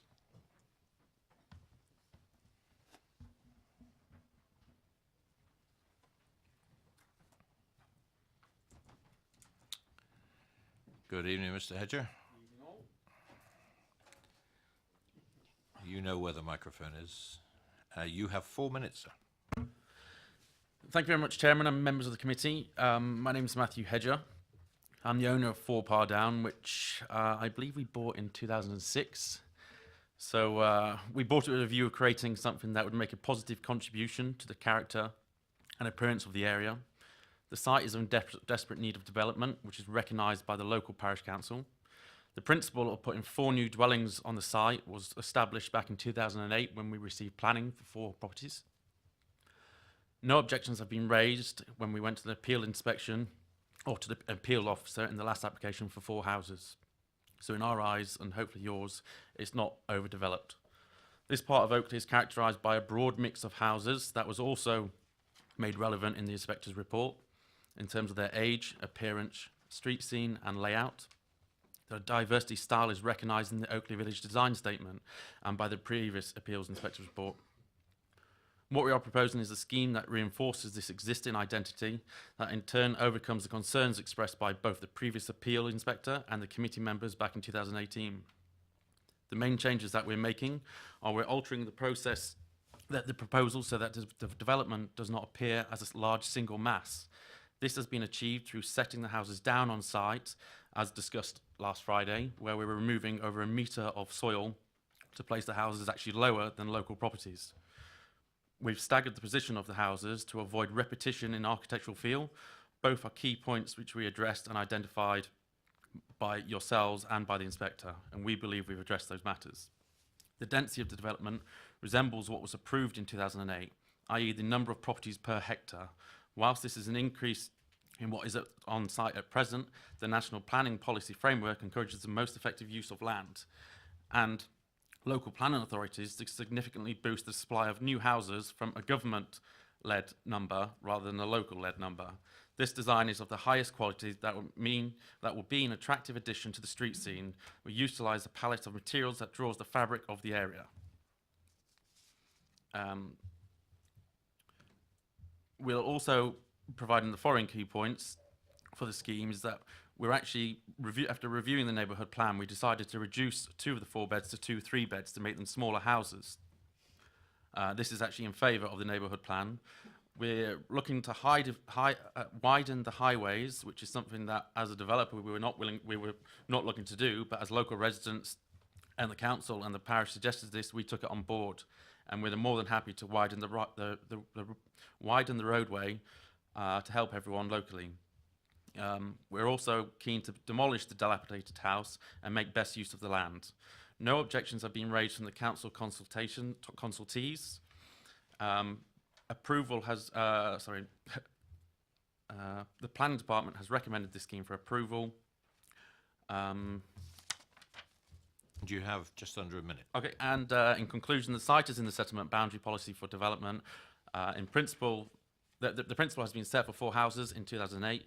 It gives us a chance to improve the character of the appearance of Par Down. What we wanted to build is high quality houses that offer a range of style to individuals. There's diversity of houses, and also the amount of stuff we've incorporated in this design is we've addressed previous concerns. Sorry I rushed that last bit, but thank you for your time. That's fine. Right, thank you very much. Questions to the applicants? And what's being shown, by the way, if you want to take whatever the applicant has been saying, we're showing a sort of before and after here of the previous application compared to what is being proposed in this application. If you could show, could we have the plan view up again, please? That one. It'll show you the what we were concerned about, I think, last year, 18 months ago, whatever. And the one on the right-hand side of that picture is what is proposed in this application, just to give you an idea. And we asked for this to be put forward. Councillor Potter, do you have questions for the applicant? Just one, if I may, Chair. I just wanted to check with you, if I may. When we went on site, obviously, I think we were disappointed to see there were no trees left on the edge of the site, the rear boundaries, I describe it. I know a landscaping scheme's yet to be devised and agreed, but can you confirm that the intention would be to have some substantial planting on that rear boundary, similar to what was there originally? I don't know where they went, but they went. So that would put certain people's minds at rest, I think. Yeah, most definitely. We're definitely more into planting more trees there. There was an established hedge, there was trees there, but someone came onto the land and cut them down without our permission. Then we're more than happy to plant trees and a new hedgerow there. Any more questions for the applicant? Nope. Thank you very much. Thank you very much. Questions for officers? Debate? I've just got one comment. I think that an awful lot of the observations that were made after our last time that we visited this site have been taken on board, which is comforting for me because people listen to us. I think it's a much better scheme, and having discussed it, I remember Councillor George and I were talking about it with the applicant, they're going to lower and take a lot of spoil away from that site, and that's going to make it quite a difference. I think there were some initial observations about the houses at the far end of the site were concerned about overlooking. I think that's been lessened now, the concern of their of the overlooking side because of that lowering, but that's going to be a lot of soil going out of there. I think we all appreciated that. I think it's a great improvement. Councillor Robinson. Thank you, Chair. I think you're absolutely right what you've just said. The applicant has listened to what we said last time, and I move for approval. Councillor Sherlock. Thank you, Councillor Sherlock. So it's been moved and seconded for approval. All those in favour?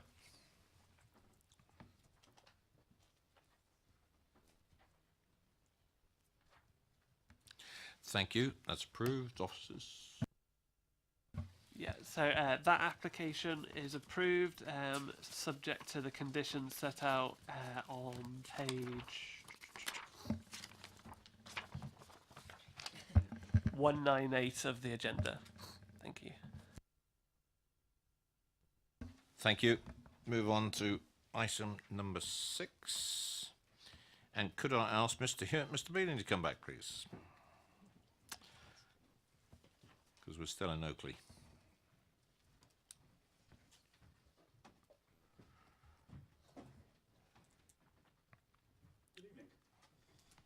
Again. Gentlemen, if you'd just like to sit there while the officers introduce the application. Thank you, Chairman. This next application before you this evening is at 6 Rectory Road, again in Oakley. This is another site that we have been to previously, which has been subject to a previous appeal, details of which have been set out within your report, along with how the current scheme addresses the concerns of the previous inspector. Now, the current scheme itself is still for the erection of rear extensions to provide ancillary retail floor space, to create residential units, and this is following the demolition of existing single-storey extension and outbuildings. There is an update for this application. Again, members went to view this site last week, and there is a summary within the update paper. Again, there is reference to the adoption of the Heritage SPD. There's also the recommendation for an additional condition to be attached to the recommendation before you, and that removes permitted development rights for any additional openings to be inserted in the north, east and western roof slopes of the new extensions, and this is in order to protect residential amenity. The application is recommended for approval as per the conditions and informatives within the report, and again with the update paper. Thank you. Gentlemen, you know the score. Between you, you have 4 minutes. This is the latest of a series of applicants for the development at this site. The previous one was dismissed by appeal in 2018, primarily because of the effect on the character and the appearance of the Church Oakley Conservation Area, the effect on the living conditions of the occupants of Yew Tree Cottage, with particular regard to light and outlook. The parish supports the renovation of this site, but not the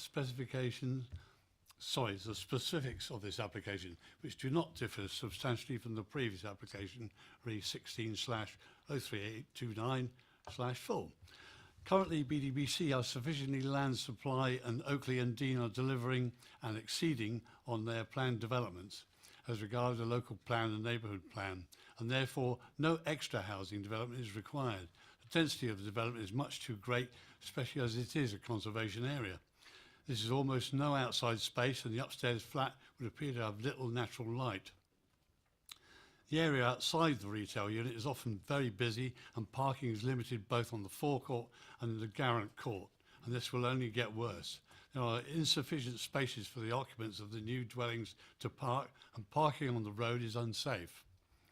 The effect on the conservation area was commented on by the planning inspector, who dismissed the previous appeal, particularly the conflict with policies E10 and EM11 of the BC local plan.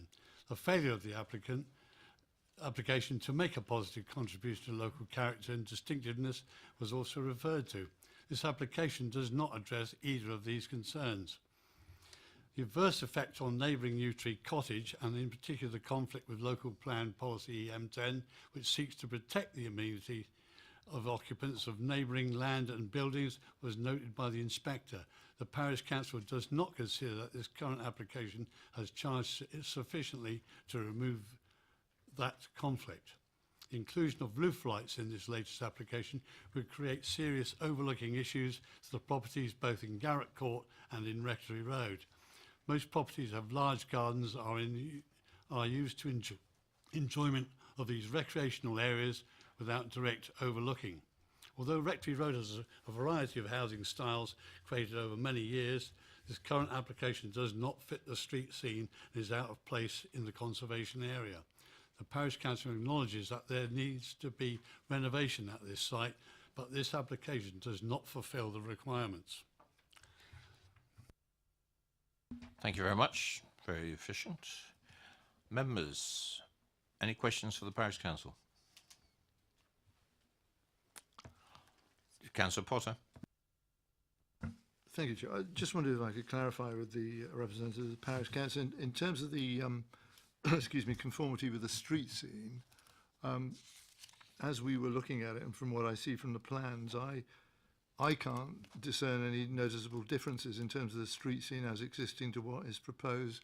Can you just help me on that, where you see the differences to be? Well, the street scene is old. I mean, it goes back probably a century or more, but the development is going to be behind is it Yew Tree Cottage at the moment?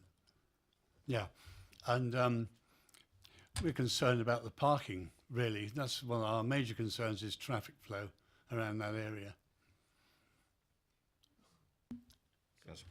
It's only my understanding of the street scene is what you see from the street, and that's Rectory Road, isn't it?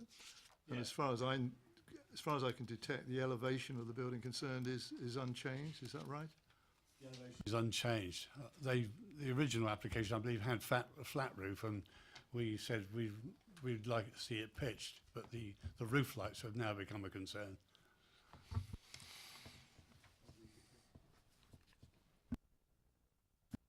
Any more questions, members? No, thank you, gentlemen.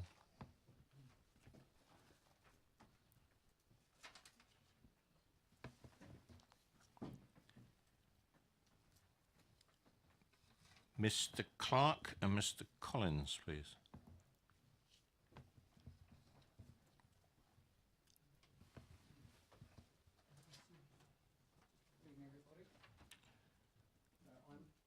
You're doubling up, are you? I'm Brian Collins, and yes, Mr. Clark is not here, but I have his support in what I say. That's fine. Thank you, Mr. Clark. You have 4 minutes. There's a silver button on the base of the microphone. It's quite sensitive, so the microphone. Go. You have 4 minutes. Thank you, Chair. I've lived in Oakley for 40 years, and I live to the north in number 4, right next to this proposal. To replace the dilapidated remains of outbuildings and to replace the shop work area, delivery and store, these are perfectly reasonable. If that was it, I'm pretty sure that residents and neighbours would give their support. However, the new 2-floor residential build and the commercial waste proposals are not reasonable. Hence 20 residents' objections and the objection from our parish council, which you've just heard. The proposal claims to have overcome the reasons for dismissal of the 2018 appeal to the Planning Inspectorate, but street scenes aside, the problems and nuisances for immediate neighbours remain. Very often things can look okay from the front, but when you go around the back, you can see the imposition upon residents who are immediately adjacent. The proposed upstairs windows, the application is described as single-storey extension, but let's be clear, that has 2 floors, a downstairs and an upstairs flat in the attic space. And the proposed upstairs windows and roof lights will directly overlook the adjacent homes and gardens to the east, particularly number 1 Garrett Court. The offending windows would only be 18 metres from their own windows. This upstairs flat has very limited head height, and I would ask if this is the standard of new residential accommodation to let, which should be encouraged by your approval of this application in the Oakley Conservation Area. The new downstairs flat has a north-facing window just about 1 metre from the boundary with number 4. You'll forgive me for speaking in the third person, that's my boundary, but it's easier to be not quite so emotive when you're describing it in the third person. This window, just 1 metre from the boundary, please, this should at least be non-opening. There are side opening casement windows just a few feet from it, which would not cause a problem. The rear extensions fill every available square foot of the plot except for parking and the shared access with number 4. Due to this, the owner-developer has chosen to squeeze a commercial waste store with Eurobins right on the boundary with number 4, right next to my gate. This could have serious adverse impacts on residents. You have 1 minute. With the doors open, it would block access to the gate. Who knows what sort of waste could be there from a different future commercial tenant? And it may not be well managed if it's away from the boundary. Adjacent families use their gardens for healthy and wholesome activities, children playing and gardening and the growing of vegetables. There is a solution. This bin store should be built into or onto the proposed storage and delivery building where the waste is generated and where the bins are currently located. Parking spaces could be shuffled to the north, so there would be no loss of parking. So is it more important to permit a developer to squeeze a height-restricted flat into a roof space, or that families can continue their family activities? Could I ask you to wind up, please? I can finish there, Chair. Thank you. Thank you very much. Appreciate that. Members, any questions to the public speaker? Nope.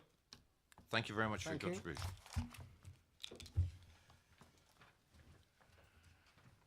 Sarah Dutfield and Mark Stead, please.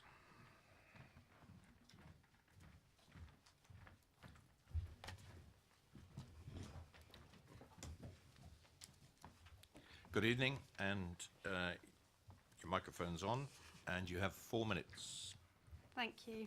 Thank you for the opportunity to speak this evening. We do not wish to repeat the matters covered within the Comprehensive Officer's report, but would like to take the opportunity to clarify a couple of matters. You've seen from the report and had reported to you this evening that the site has a history of applications for residential development, and that an appeal for a larger extension was dismissed in April 2018. In his decision on that appeal, the inspector concluded that the overall effect in footprint terms would be balanced in its surroundings and therefore not one of overdevelopment. We feel it's important to explain that the current proposals therefore address those matters that the inspector did find as concerns, namely the impact on the living conditions of the occupiers of Yew Tree Cottage, addressed through a reduction in the ridge height of the extension, the use of high-level roof lights so there is no overlooking available, and the sloping of the roof away from the boundary, and the impact on the conservation area specifically and only due to the proposed flat roof extension, which has been removed and replaced with pitched roofs. The building currently hosts honeysuckle interiors and 2 bedsit units, all of whom share entrance and kitchen facilities. The proposals seek to upgrade and extend the space available for the interior design business and to update the quality of the residential accommodation, as well as providing 2 additional 1-bedroom units. The applicants, who are a local family business, are keen to ensure that Honeysuckle Interiors has the space it needs to continue to thrive, whilst providing high-quality, small residential units to meet the aspirations of the neighbourhood plan and the identified local need. We note that there are a number of objections to the proposal and that many of those relate to highway safety and parking. We have provided additional information since the original submission in terms of highways. They've been reviewed by your officers and they're wholly satisfied with those. The parking proposed is sufficient to meet both the residential and retail uses in line with the 2018 Parking Standards SPD. The proposals before you are the result of extensive and detailed collaborative working between the applicants and your officers following the appeal decision. The applicants employ local people, produce quality products and care about the legacy that they leave behind. This is demonstrated in the length of time we've been working on this scheme to provide an environment that people will want to live and work in. In relation to Honeysuckle Interiors, the owner has commented that she's been operating from Rectory Road for the past 23 years and, subject to favourable trading conditions, wants to do so for the foreseeable future. But the shop and building are now in desperate need of repair and improvement. The initial plans that were submitted in 2015 clearly, in her view, showed residential overdevelopment to the detriment of her neighbours and a significant reduction in her working space. She says, "I am now of the opinion that these new plans will make a much needed positive improvement and I wholeheartedly welcome this more carefully considered redevelopment. In conclusion, we welcome the report and respectfully ask that you approve the application this evening." Mr Steed is our highways consultant, so if there are any highways questions, it's the reason he's here. Thank you. Thank you for that, and in good time. Appreciate it. Members, questions to the applicant? And we have a highways chap here as well. Councillor Potter? Obviously, it was raised by our previous speaker. Can you just comment on the logic, the rationale in citing the refuse bins, the industrial refuse bins adjacent to the boundary of 4 Rectory Road rather than another area?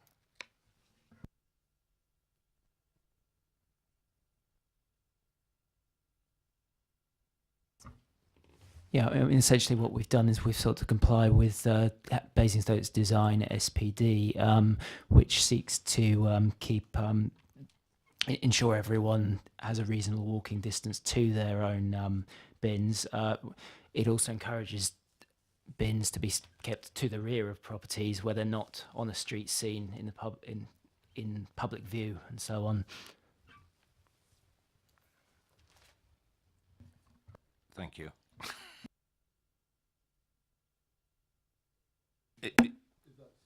Is that sufficient, Councillor Potter?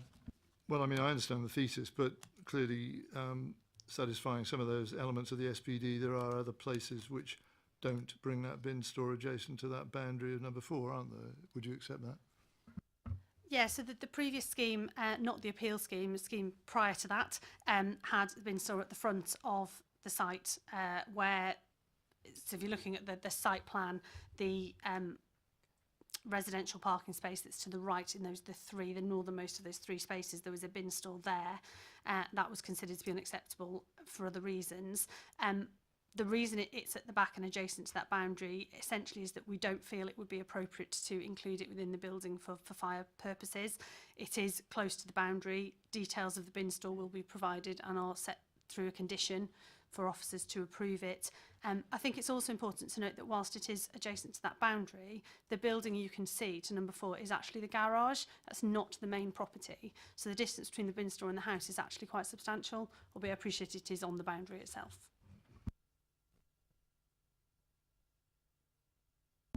I'm just going to back up Councillor Potter because I had exactly the same question. Because the previous speaker mentioned it was very close to the gate, and I think that was part of his concern. But let's leave it. We've asked the question. You've replied. Thank you very much. Anybody else for questions for Councillor Harvey? Can I just clarify? Are you saying because of fire regs that you are not attaching that bin store to the property? Was that what you were saying? Yes.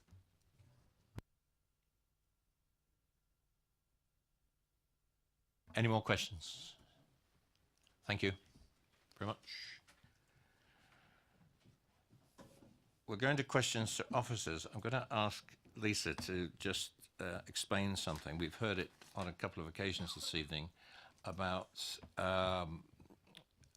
small developments inside in the villages and not part of the neighbourhood plan or not part of the local plan.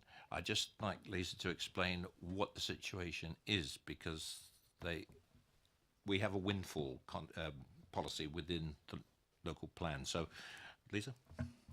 Thank you, Chair. Yeah, as you're aware, there's an overarching policy within the local plan, policy SS1, which basically supports the principle of housing within settlements policy boundaries to provide the borough's overall 15,000 plus dwellings that it needs to provide. We do have a 5-year housing land supply, as the speaker said earlier, but that doesn't mean that once you reach, you've got that, which means you say no to everything else that comes before you. We do have the requirement to provide this 15,000 plus dwellings across the plan period, which, as you know, runs to 29. The neighbourhood plan for Oakley itself does allocate 150 dwellings across 5 sites, but it's silent on settlement policy boundaries. It doesn't preclude development within settlement policy boundaries for residential purposes coming forward and being acceptable. That was just something I thought would be useful for the community to be reminded of. I think a lot of us have been involved in the local plan, probably aware of it. Councillor George, this is questions to officers.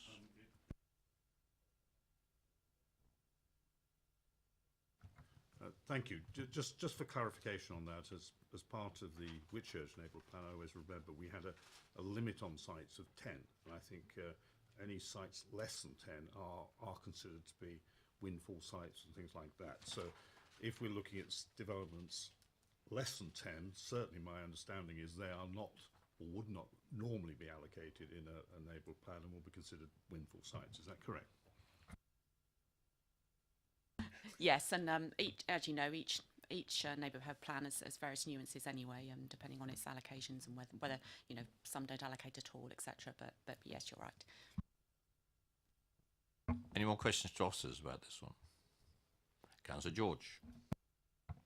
Thank you. I was just interested in this overlooking issue, and I did notice along, I suppose, I've looked at the plan here, whether it's to the west or to the left of the plan, there are these windows along the slanting roof, and and I noticed in there's a condition. I did look at the number. I'm sorry, I forgot. I lost it now.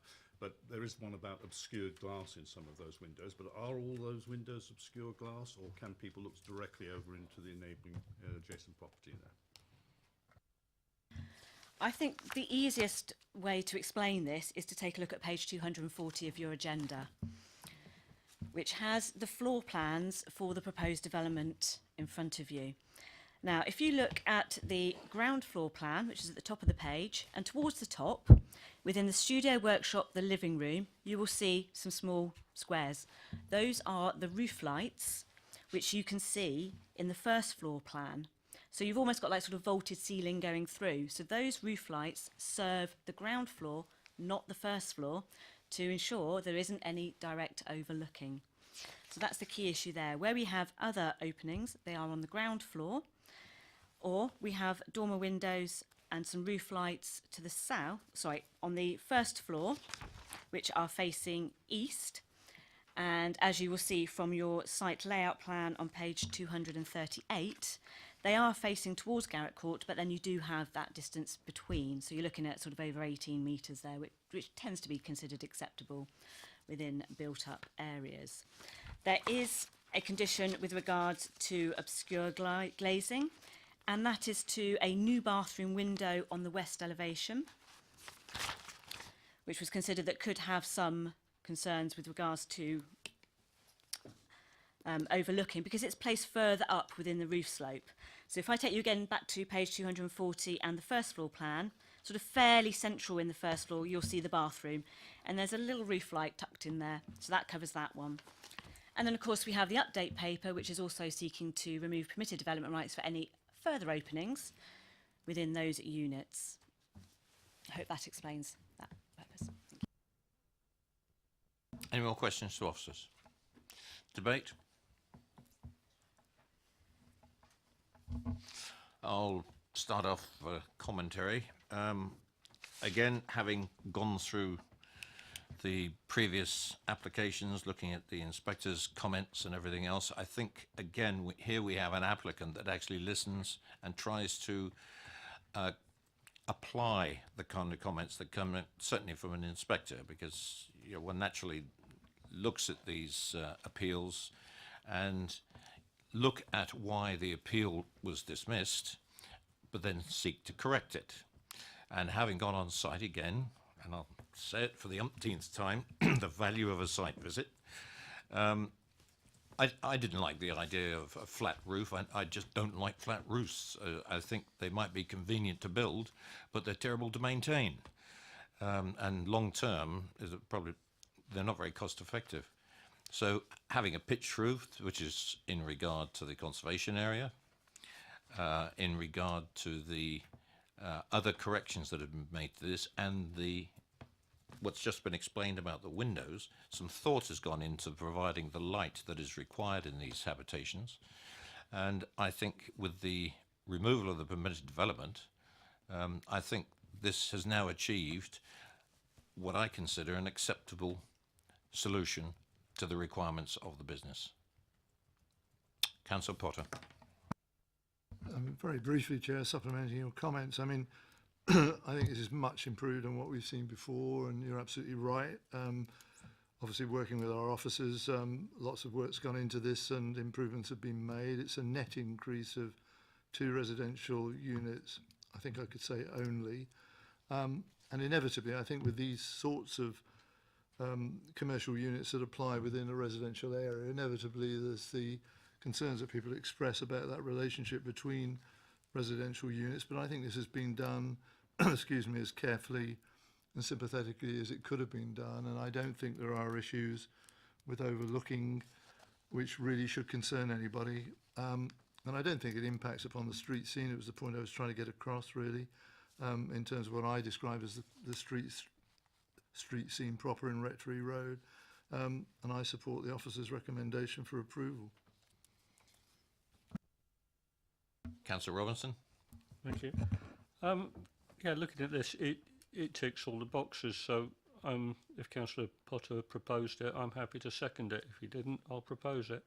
My only concern really with it is the refuge situation, and I'm sure we can leave that to the officers to make sure that's suitably screened. Other than that, I think it's absolutely fine. And we have nods from my left for the comment. Councillor George, did you want to contribute? Other than that, I'd be happy to second the proposal. I think we've got a proposer and seconder between Councillor Robinson and Councillor Potter. I think you were first, Councillor Potter, were you not? Thank you very much. We have a proposer and seconder for approval. All those in favour?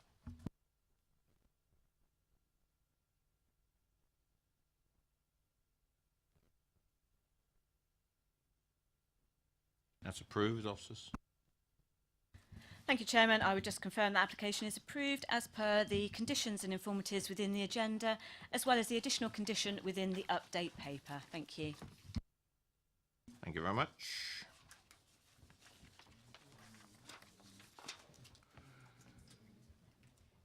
I'd like item number 7. Could Mrs. Belcher come forward, please?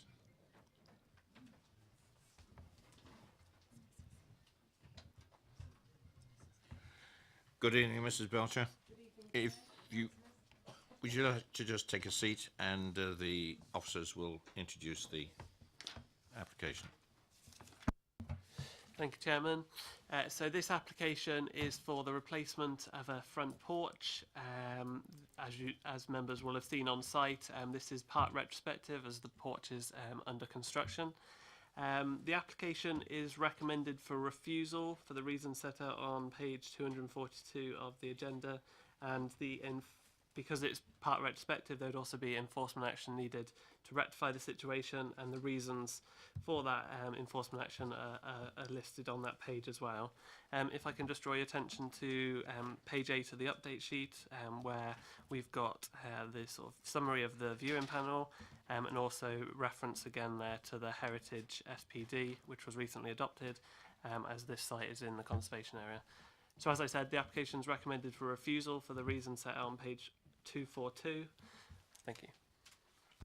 Thank you very much. Mr. Belcher, you have 4 minutes. Microphone's on the bottom there. That's it. Could you swing the microphone towards you? Thank you. Lovely. Thank you. Thank you very much for allowing us our time. Yes, with regards to the current porch, our intentions were, we've lived there now for 27 years. It is an 1860 building. Our intentions were purely to give us a little bit more space, obviously lacking very much space within the house itself, the cottage. All our intentions were, we are aware of being a rural area, and we just wanted really just to preserve that and to keep it as rural as possible. The intention of having the brick there would have been purely to break up the white, to give it a contrast. I have a photo here from the original porch from when we brought it 27 years ago, and quite unsightly. So it was always our intention to improve the look and keep it as rural. With wooden windows, the pitch will be low bearing in slate. It would have a solid oak wooden door. And we have no objections from either neighbours. My husband, who will be with me shortly, for any measurements or anything like that that you wish to discuss with him, by all means do so. But I think the initial concerns were the size and the brick. Thank you very much. Thank you. If you could turn your microphone off, please, I'd be grateful, because it mutes out everybody else. That's it. Thank you. Questions to the applicant? Councillor Goodison.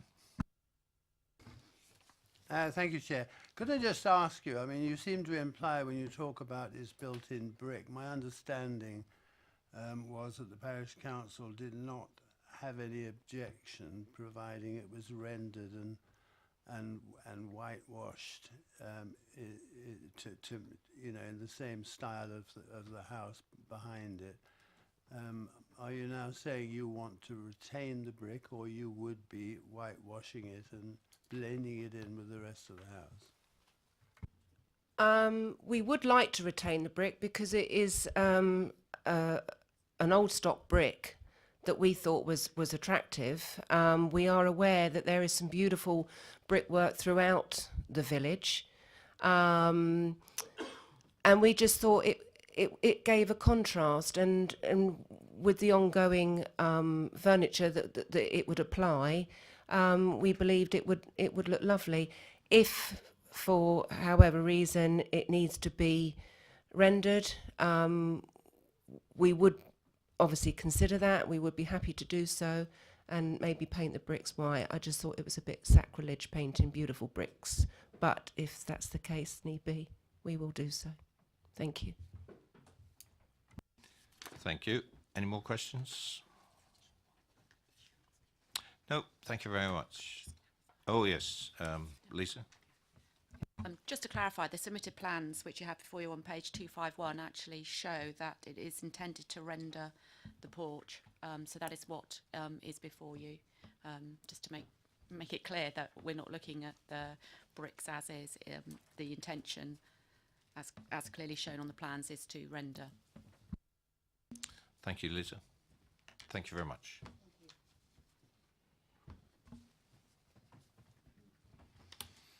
Questions to officers? No questions? Councillor Leeks. Does any of the other properties have a porch such as this? As you can see from the street scene here, the adjoining neighbour has a porch that was similar to the previous one. So that's one of the reasons that we're recommending refusal, is the sort of the unbalance that this proposed porch would have on those properties as a pair. There are also porches along the street of various styles and sizes. as you could expect, they're different ones depending on what the style of the property is, and they're varying styles of properties in this street. Councillor George. Thank you. Just looking at this, I saw some old photos from 2017. Is it true that they actually commenced this? Is that better? Thank you. Yes. So they actually started the porch in 2017. Is that correct? And then obviously they built it up a little bit since then, and then they applied for planning application. Was that the process they've gone through, please?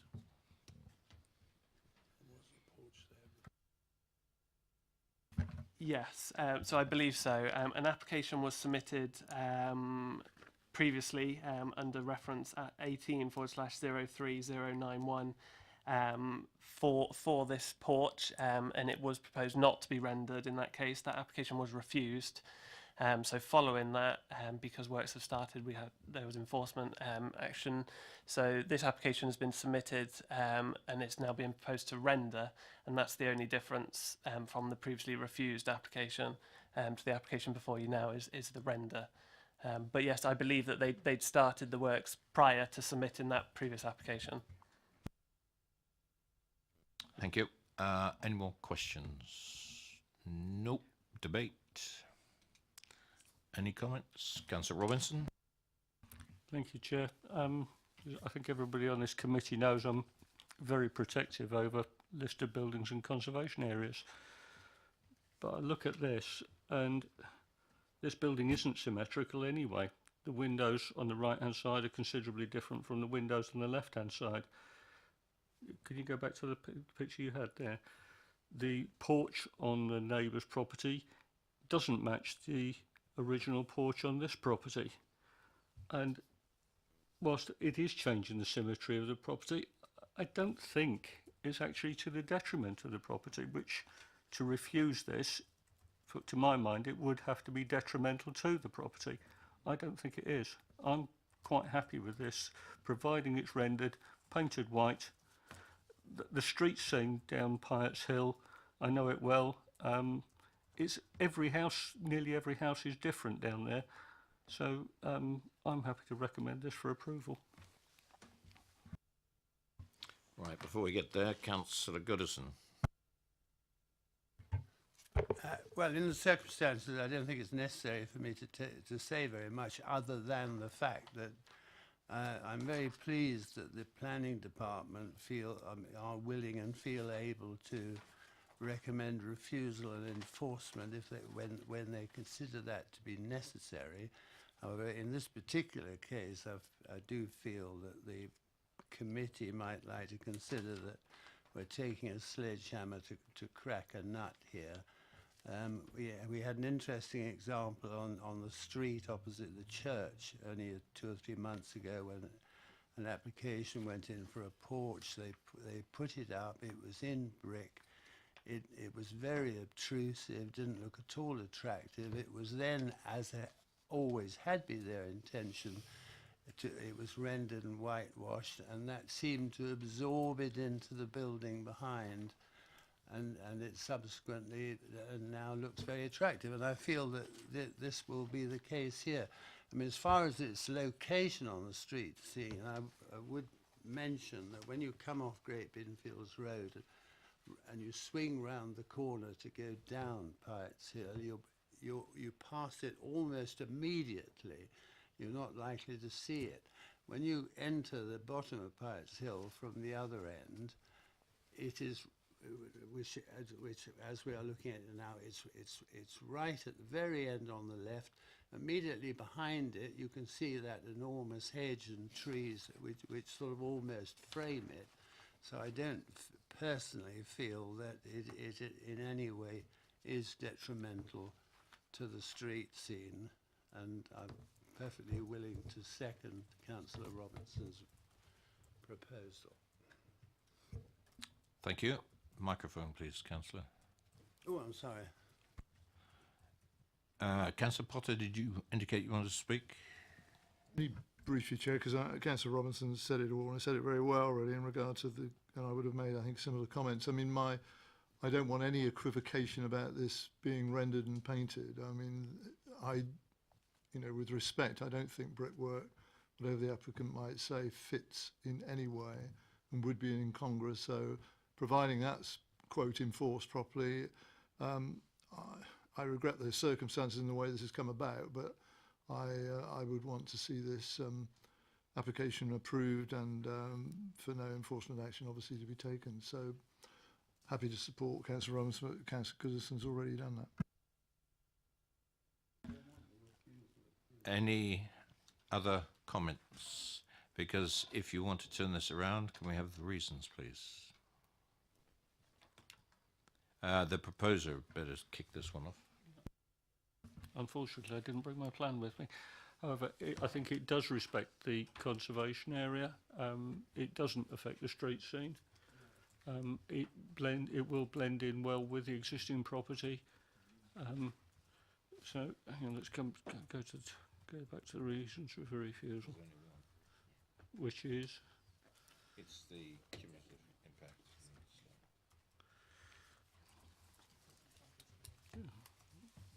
That's right.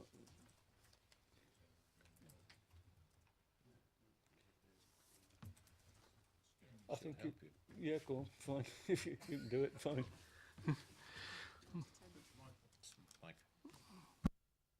I think I'm listening to the debate that what you're saying, I mean, the refusal reason refers to the impact on the conservation area, and the test is whether it would preserve or enhance. So from the debate, I'm hearing that you feel that it would at least preserve the conservation area, and would therefore be in accordance with policy EM11 and the MPPF in that regard.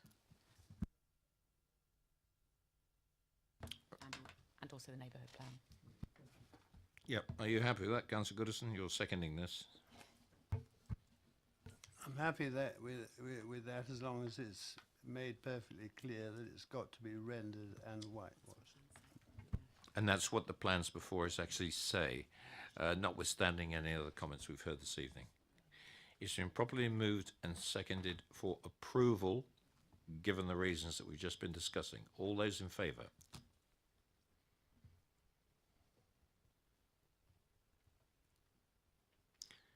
Any against?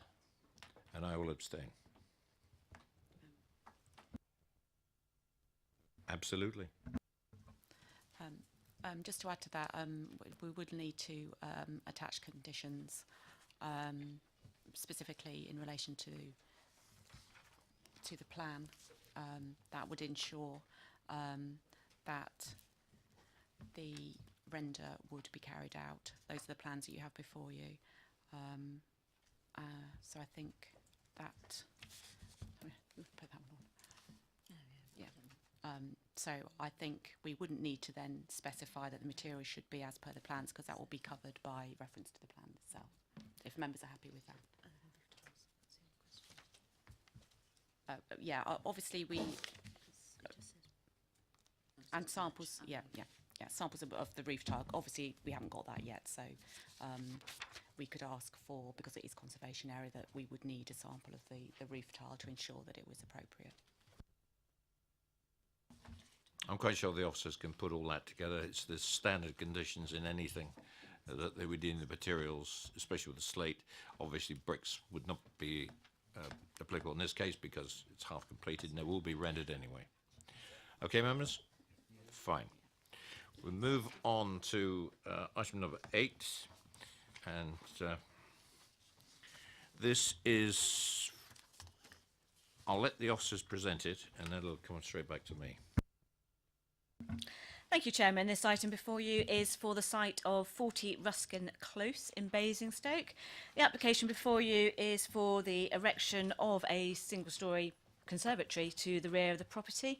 There is no update for the application, which is recommended for approval as per the conditions and informatives before you in the agenda. Thank you. As the application is being put forward by a member of this council, I will move from the chair unless anybody has any comment from the committee. I will move for approval and I look for a seconder. Councillor Leeks. Moved and seconded for approval. All those in favour?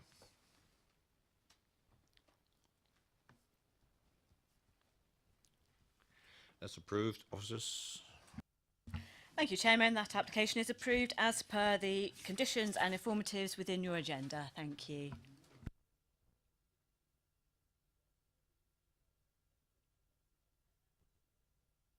Thank you, Councillor Rowland.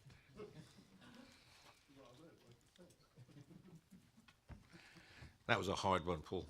Needless to say, it's refused. Right, we move on to item number 9.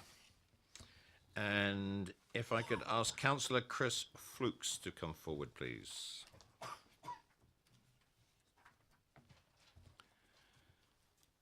Good evening, Councillor. And if you just sit tight, we'll get the officers to introduce. Thank you, Chairman. This is item number 9, as set out on page 259 of the agenda. This application seeks permission for external alterations to create new door openings from the existing window openings, new roof lights, and an enclosed secure bin and cycle storage areas, along with additional cycle and car parking spaces. This application is recommended for approval. If I can just draw your attention to the update sheet on page 9.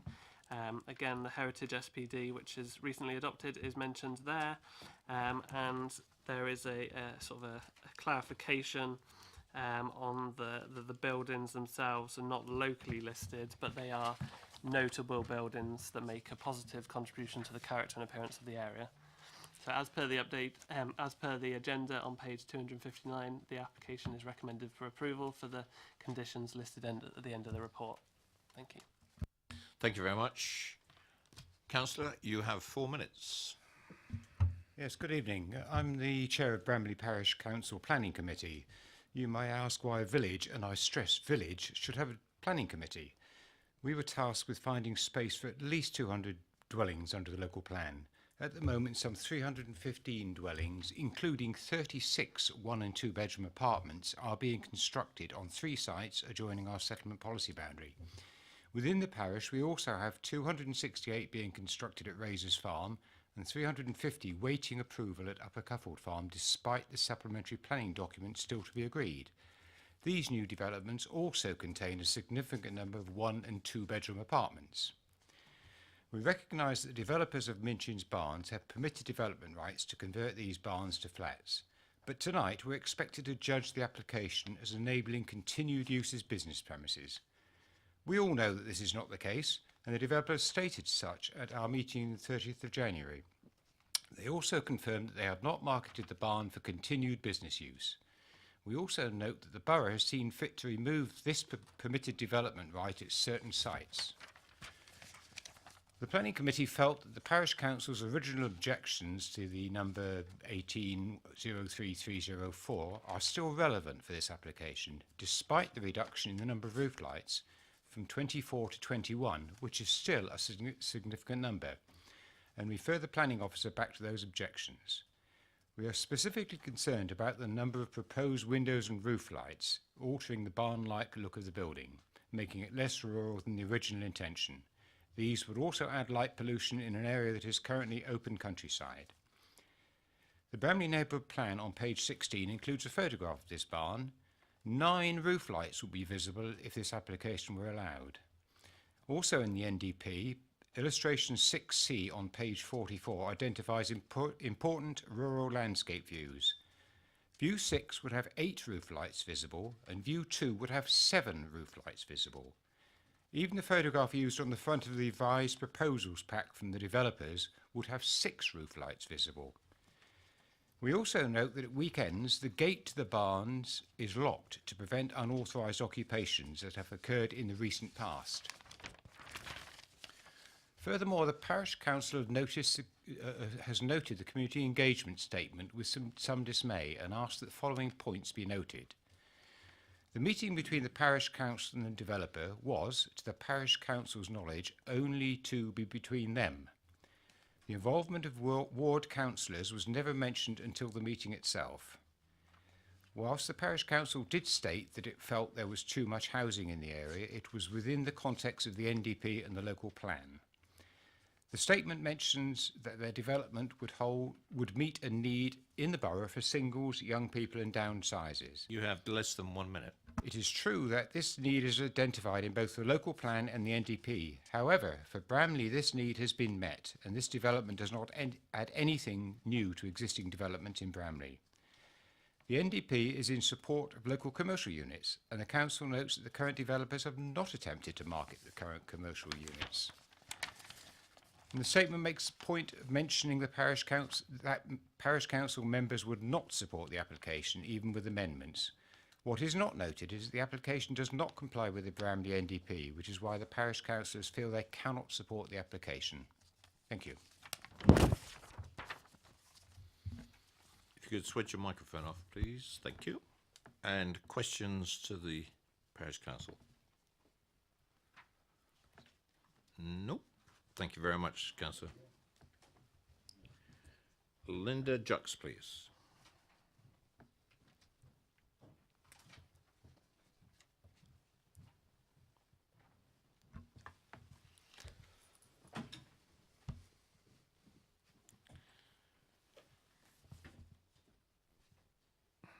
It's a bit like musical chairs down there sometimes.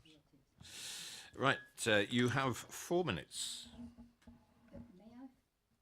Sorry, may I first ask if the planning officer could just clarify the amendment?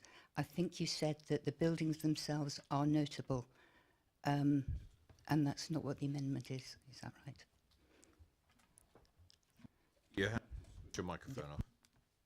So in the original agenda, the report set out that they were locally listed buildings, but they're actually notable buildings, and there's a difference in that. They are notable because there's a listed building in the vicinity, and they contribute to the setting of that listed building. That's fine. You have 4 minutes. You can't enter a debate at this stage. Okay. You've got some information. Do with it what you will, and you have 4 minutes. Okay.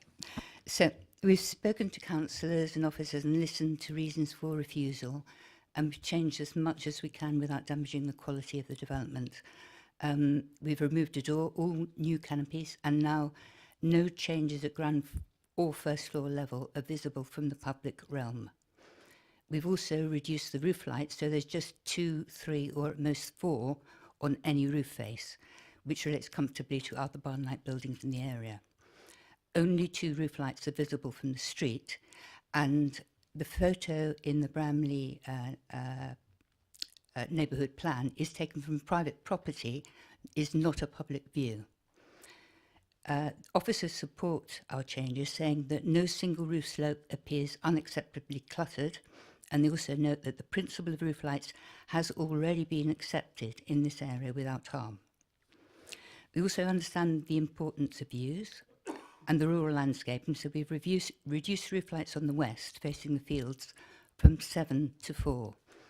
You would make out the openings from the footpath 210 metres away, but only just from view 2, 560 metres away. The parish statement shows enlargements, but it's actually very hard to see them from over 1/3 of a mile away. So we're delighted that officers now conclude the reduction from 7 to 4 roof lights is considered to ensure that the rural barn-like character is maintained. And also, given the long distance, the landscape view would be protected and not adversely impacted. Regarding light pollution, officers note that while additional light would be generated, it would be in the context of light from the existing buildings and other buildings, and that context includes all the windows and roof lights from the other buildings in the same view, and the powerful floodlights in the surgery and the village hall in the car parks next to the buildings on each side, and the light from 1,000 or more windows in the Charles Church estate immediately behind, and the extensive street lighting there. And these homes do bring something unique and much needed to Bramley. They're character homes for singles and couples, not modern family houses.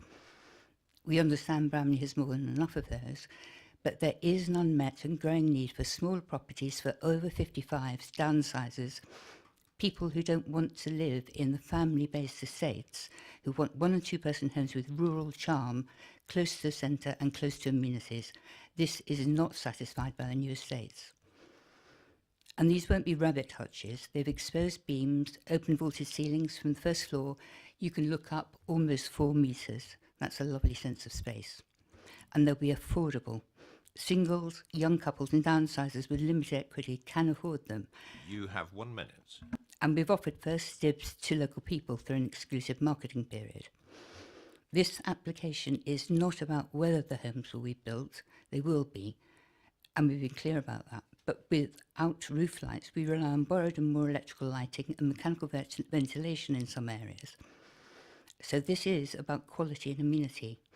And in conclusion, we'd ask you to balance whether there's significant impacts on light pollution, character and views against the reasons why they should be approved, as recommended by officers, the natural light, fresh air, energy efficiency, beautiful views for people living there, storage for 42 cycles to reduce village congestion, and the other standards set out in EM10 and the Design and Sustainability SPD. So we respectfully ask you to support us in making these character village homes as good as they can be for local people by approving this application. Thank you. Thank you very much. You're spot on 4 minutes. That was good timing. Good preparation. Any questions for the applicant? No. Okay. Thank you very much. Councillor Rowland, please.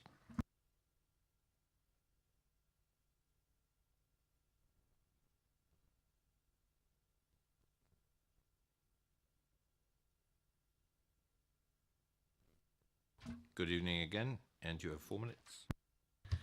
Just to clarify a couple of things, this development is set within a commercial area.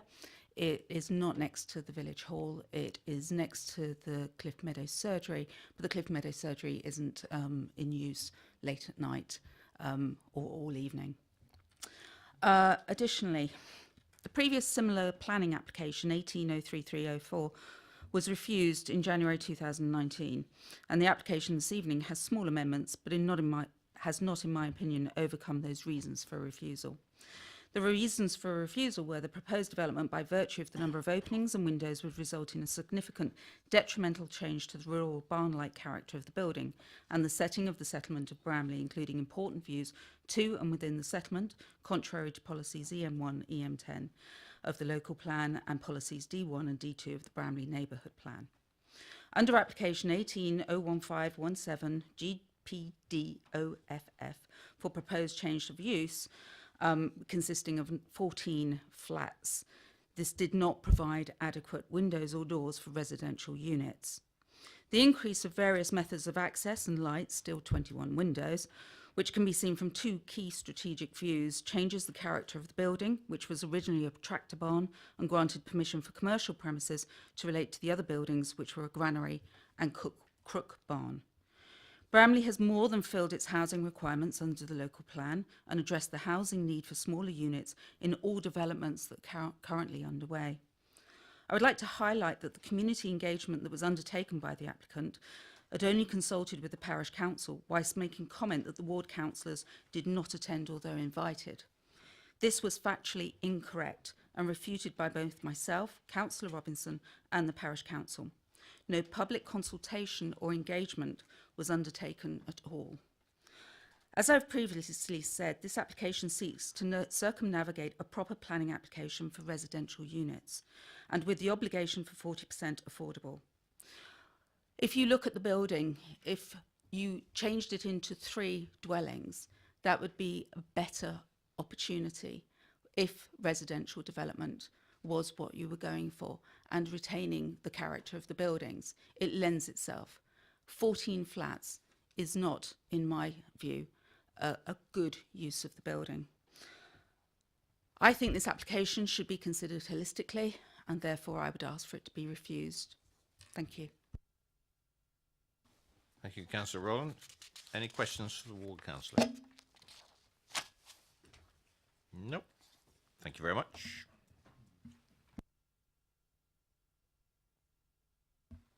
I'd just like to get the officers to explain what is before us tonight. We've had an awful lot of other information flowing around the room this evening.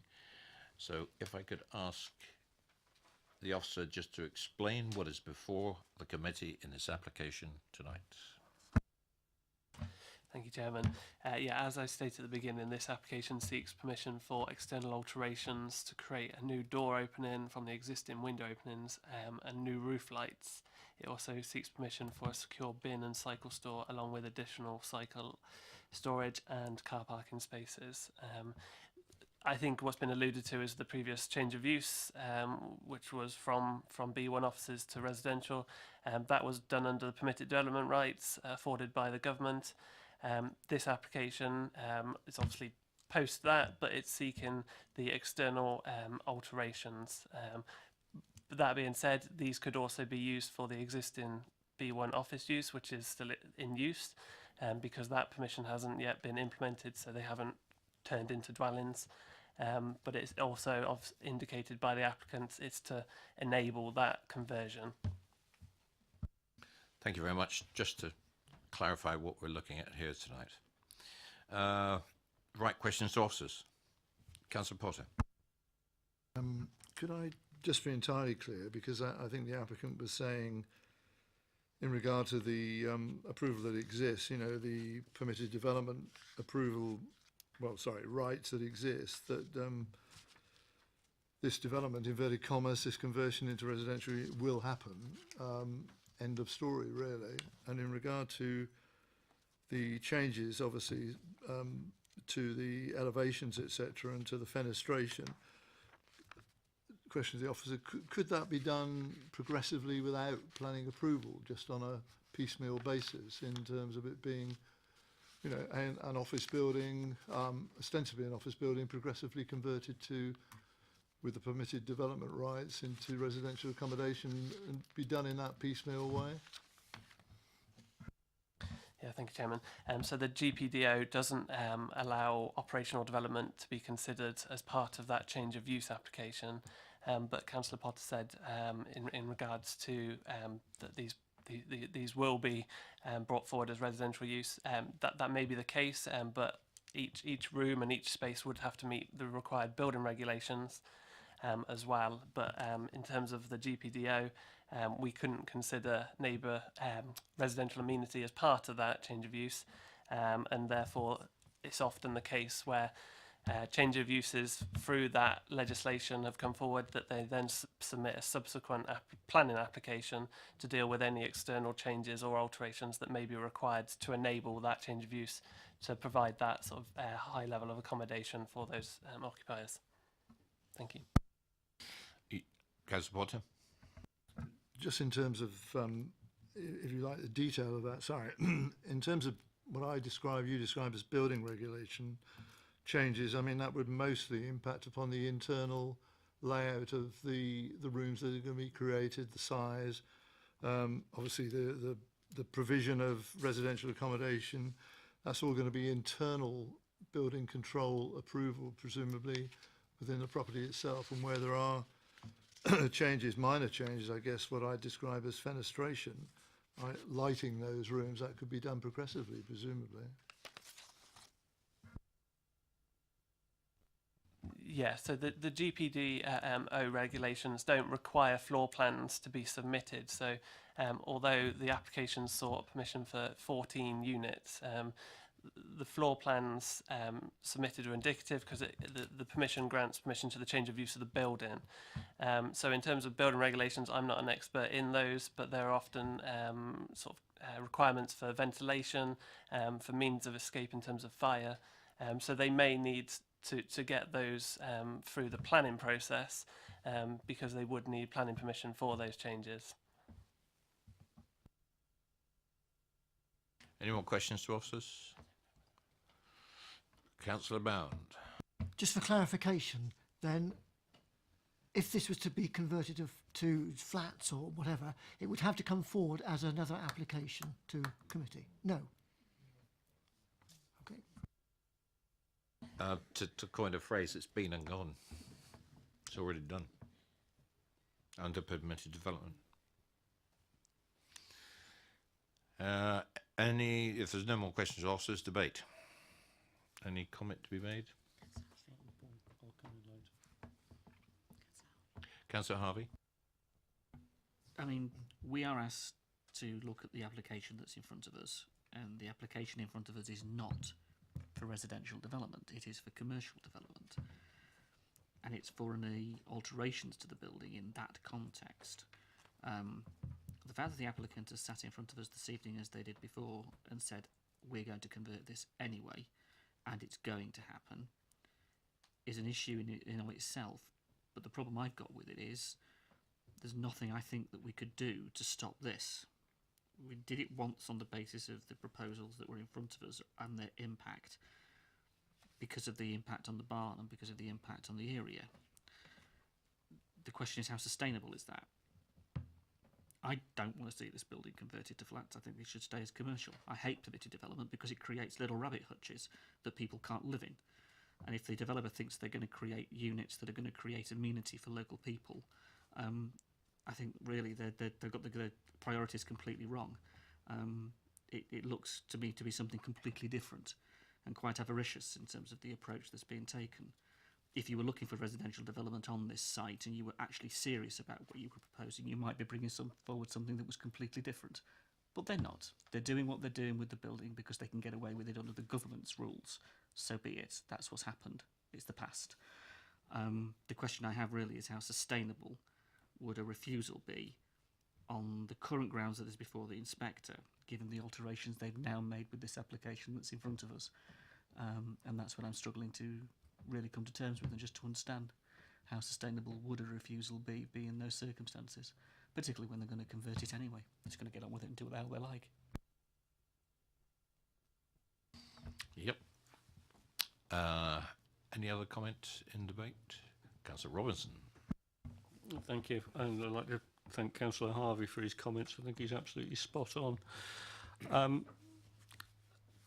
As has already been said, Bramley has met its housing target, and we've now finally been given the truth about the intentions of this. At the last application, we were told it was to make for flexibility in the usage of the building. We all knew that was rubbish then.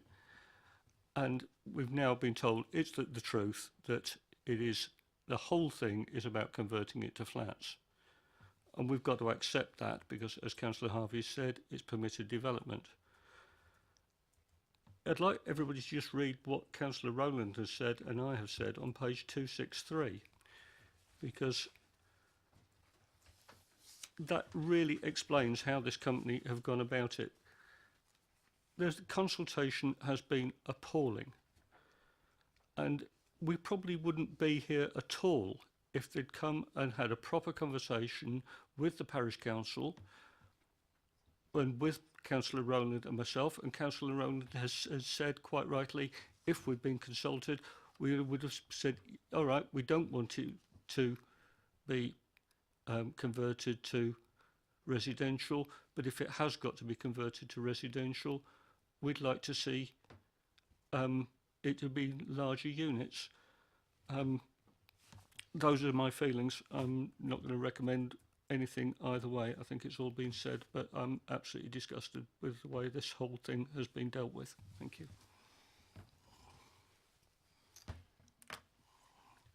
And Councillor Potter.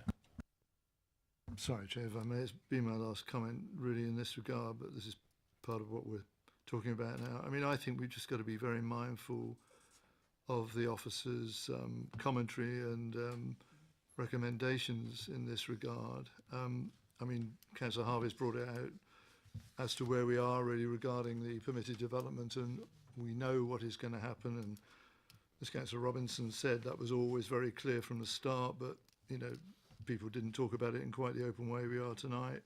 But if we look at what's being proposed, we clearly would have to be saying this was significantly detrimental, I think, to the character and rural setting of this building in this part of Bramley. And his advice is that it's going to be just the opposite to that. It isn't going to be significantly detrimental, and therefore, in regard to what is being proposed, to be going down the road of refusal and having to advance appropriate reasons for that refusal for them to stand the test that would come from this, I think we'd be on a hiding to nothing. I regret it, as everybody does, but the reality is I think the officer's appraisal is right in the circumstances, is accurate, sorry, in the circumstances as well, and therefore I think we have little choice in this regard.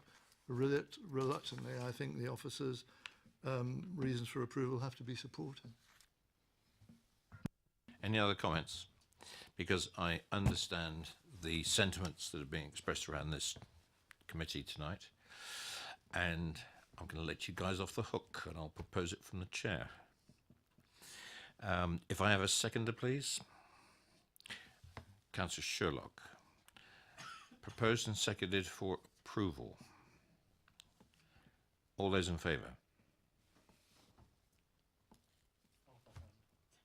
Oh.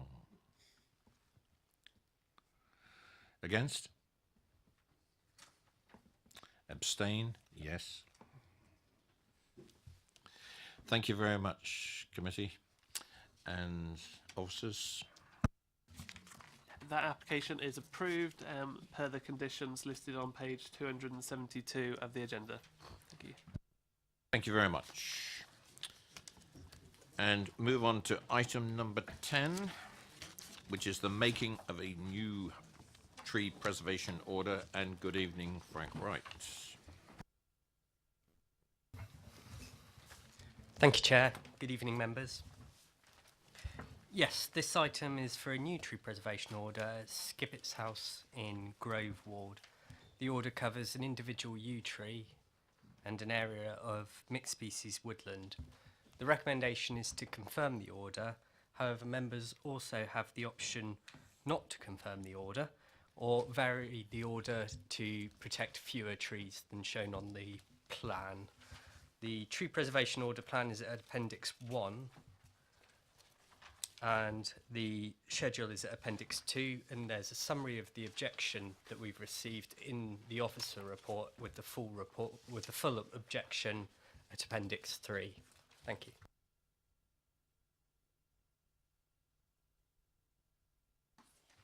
Thank you very much. And we do not have any speakers for this. Says he confirming. We had the viewing panel. I'll crack on and mention this. And we had a good look around the grounds, and we had some interesting opinions about which trees they were. And we gathered most of the trees were yews. And I'll just start off straight away and say any more questions to the officer, maybe those who weren't on the viewing panel. No. Councillor Potter? I mean, we've had a similar debate previously. I just want to be absolutely clear, excuse me, with the officer that the woodland, W1, as described, is really the complete woodland, is it? You know, because if you remember, we've had this bit before. Are we actually putting the order on the whole of that area or not? If we are, then I'm content with it, Chair. Yes, the woodland area will cover the whole of that area to the southeast of the site. I can fully understand why I asked, because there's a stand, what I call a stand of trees, at one end of it. And I think there's about half a dozen of them, and they're rather magnificent, to coin a phrase, and they certainly deserve it, but that is the whole area. Okay, thank you for the clarification. Any more questions? Any debate? My observation would be, thank you, Frank, because I think it's about time we looked at some of the trees such as this.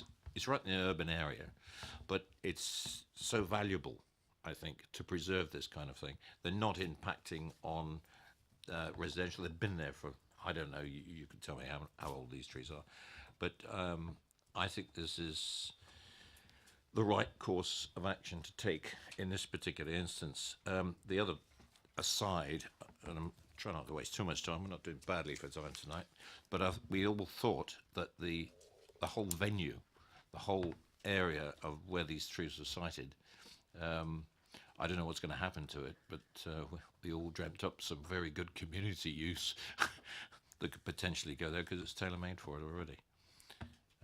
Any more comments at all? Because I'll move this from the chair once again, that we confirm the tree preservation order. Do I have a seconder? Councillor George. Moved and seconded for confirmation. Is that the right expression? All those in favour? That's confirmed. Yep, tree preservation order BDB 666 land at Skippett's House, Basingstoke is confirmed. Thank you very much. Don't go away, everybody. We've got item 6 on the main agenda to go through very briefly. And then after that, don't go away. Thank you, Chair. The quarterly planning appeals report is set out from page 293 onwards. I don't propose to go through all of them. You'll be pleased to hear. It's just to point out paragraph 1.4, where one settlement of costs has been awarded in respect of a permitted development application at Folly Farm, which was for the conversion of one of the floors to a dwelling. There was a difference between our interpretation of the legislation and the inspectors. In essence, the main decision and the cost application has already been reported to this committee previously, but it was just to point out that settlement to you. And then the only other one I wanted to mention was on page 296, the 8 Broad Halfpenny Lane one, which was where we had a refusal in respect of the AWE ONR issues and the emergency planning arrangements therein. The inspector has supported the stance on there and basically policy SS7 of the local plan, so the appeal was dismissed. So it was just to bring that one to your attention because that's slightly out of the norm, and we've had several applications recently where that's been an issue. One thing I get from the appeals, I don't know if I when they pop into my inbox, I tend to look at them, and the borough has a remarkably good record of getting it right, whether it's from delegated powers or this committee. This committee's doing pretty well right now. The only thing I wanted to mention tonight is Councillor Don Sherlock's last appearance at DC. He's retiring from the council after this particular meeting, and I hope you would agree with me that I'd like to express my thanks, because he's been on DC, I think most of the time you've been a councillor, and you certainly chaired this committee at one stage. So thank you, Don, from all of us, and we wish you all the best for the future. By the way, that's the only individual I know that he's moving on because he lives outside the borough now, so he can't apply to renew his seat. But if there's anybody else, obviously not tonight, but there's going to be a few changes after May the 2nd.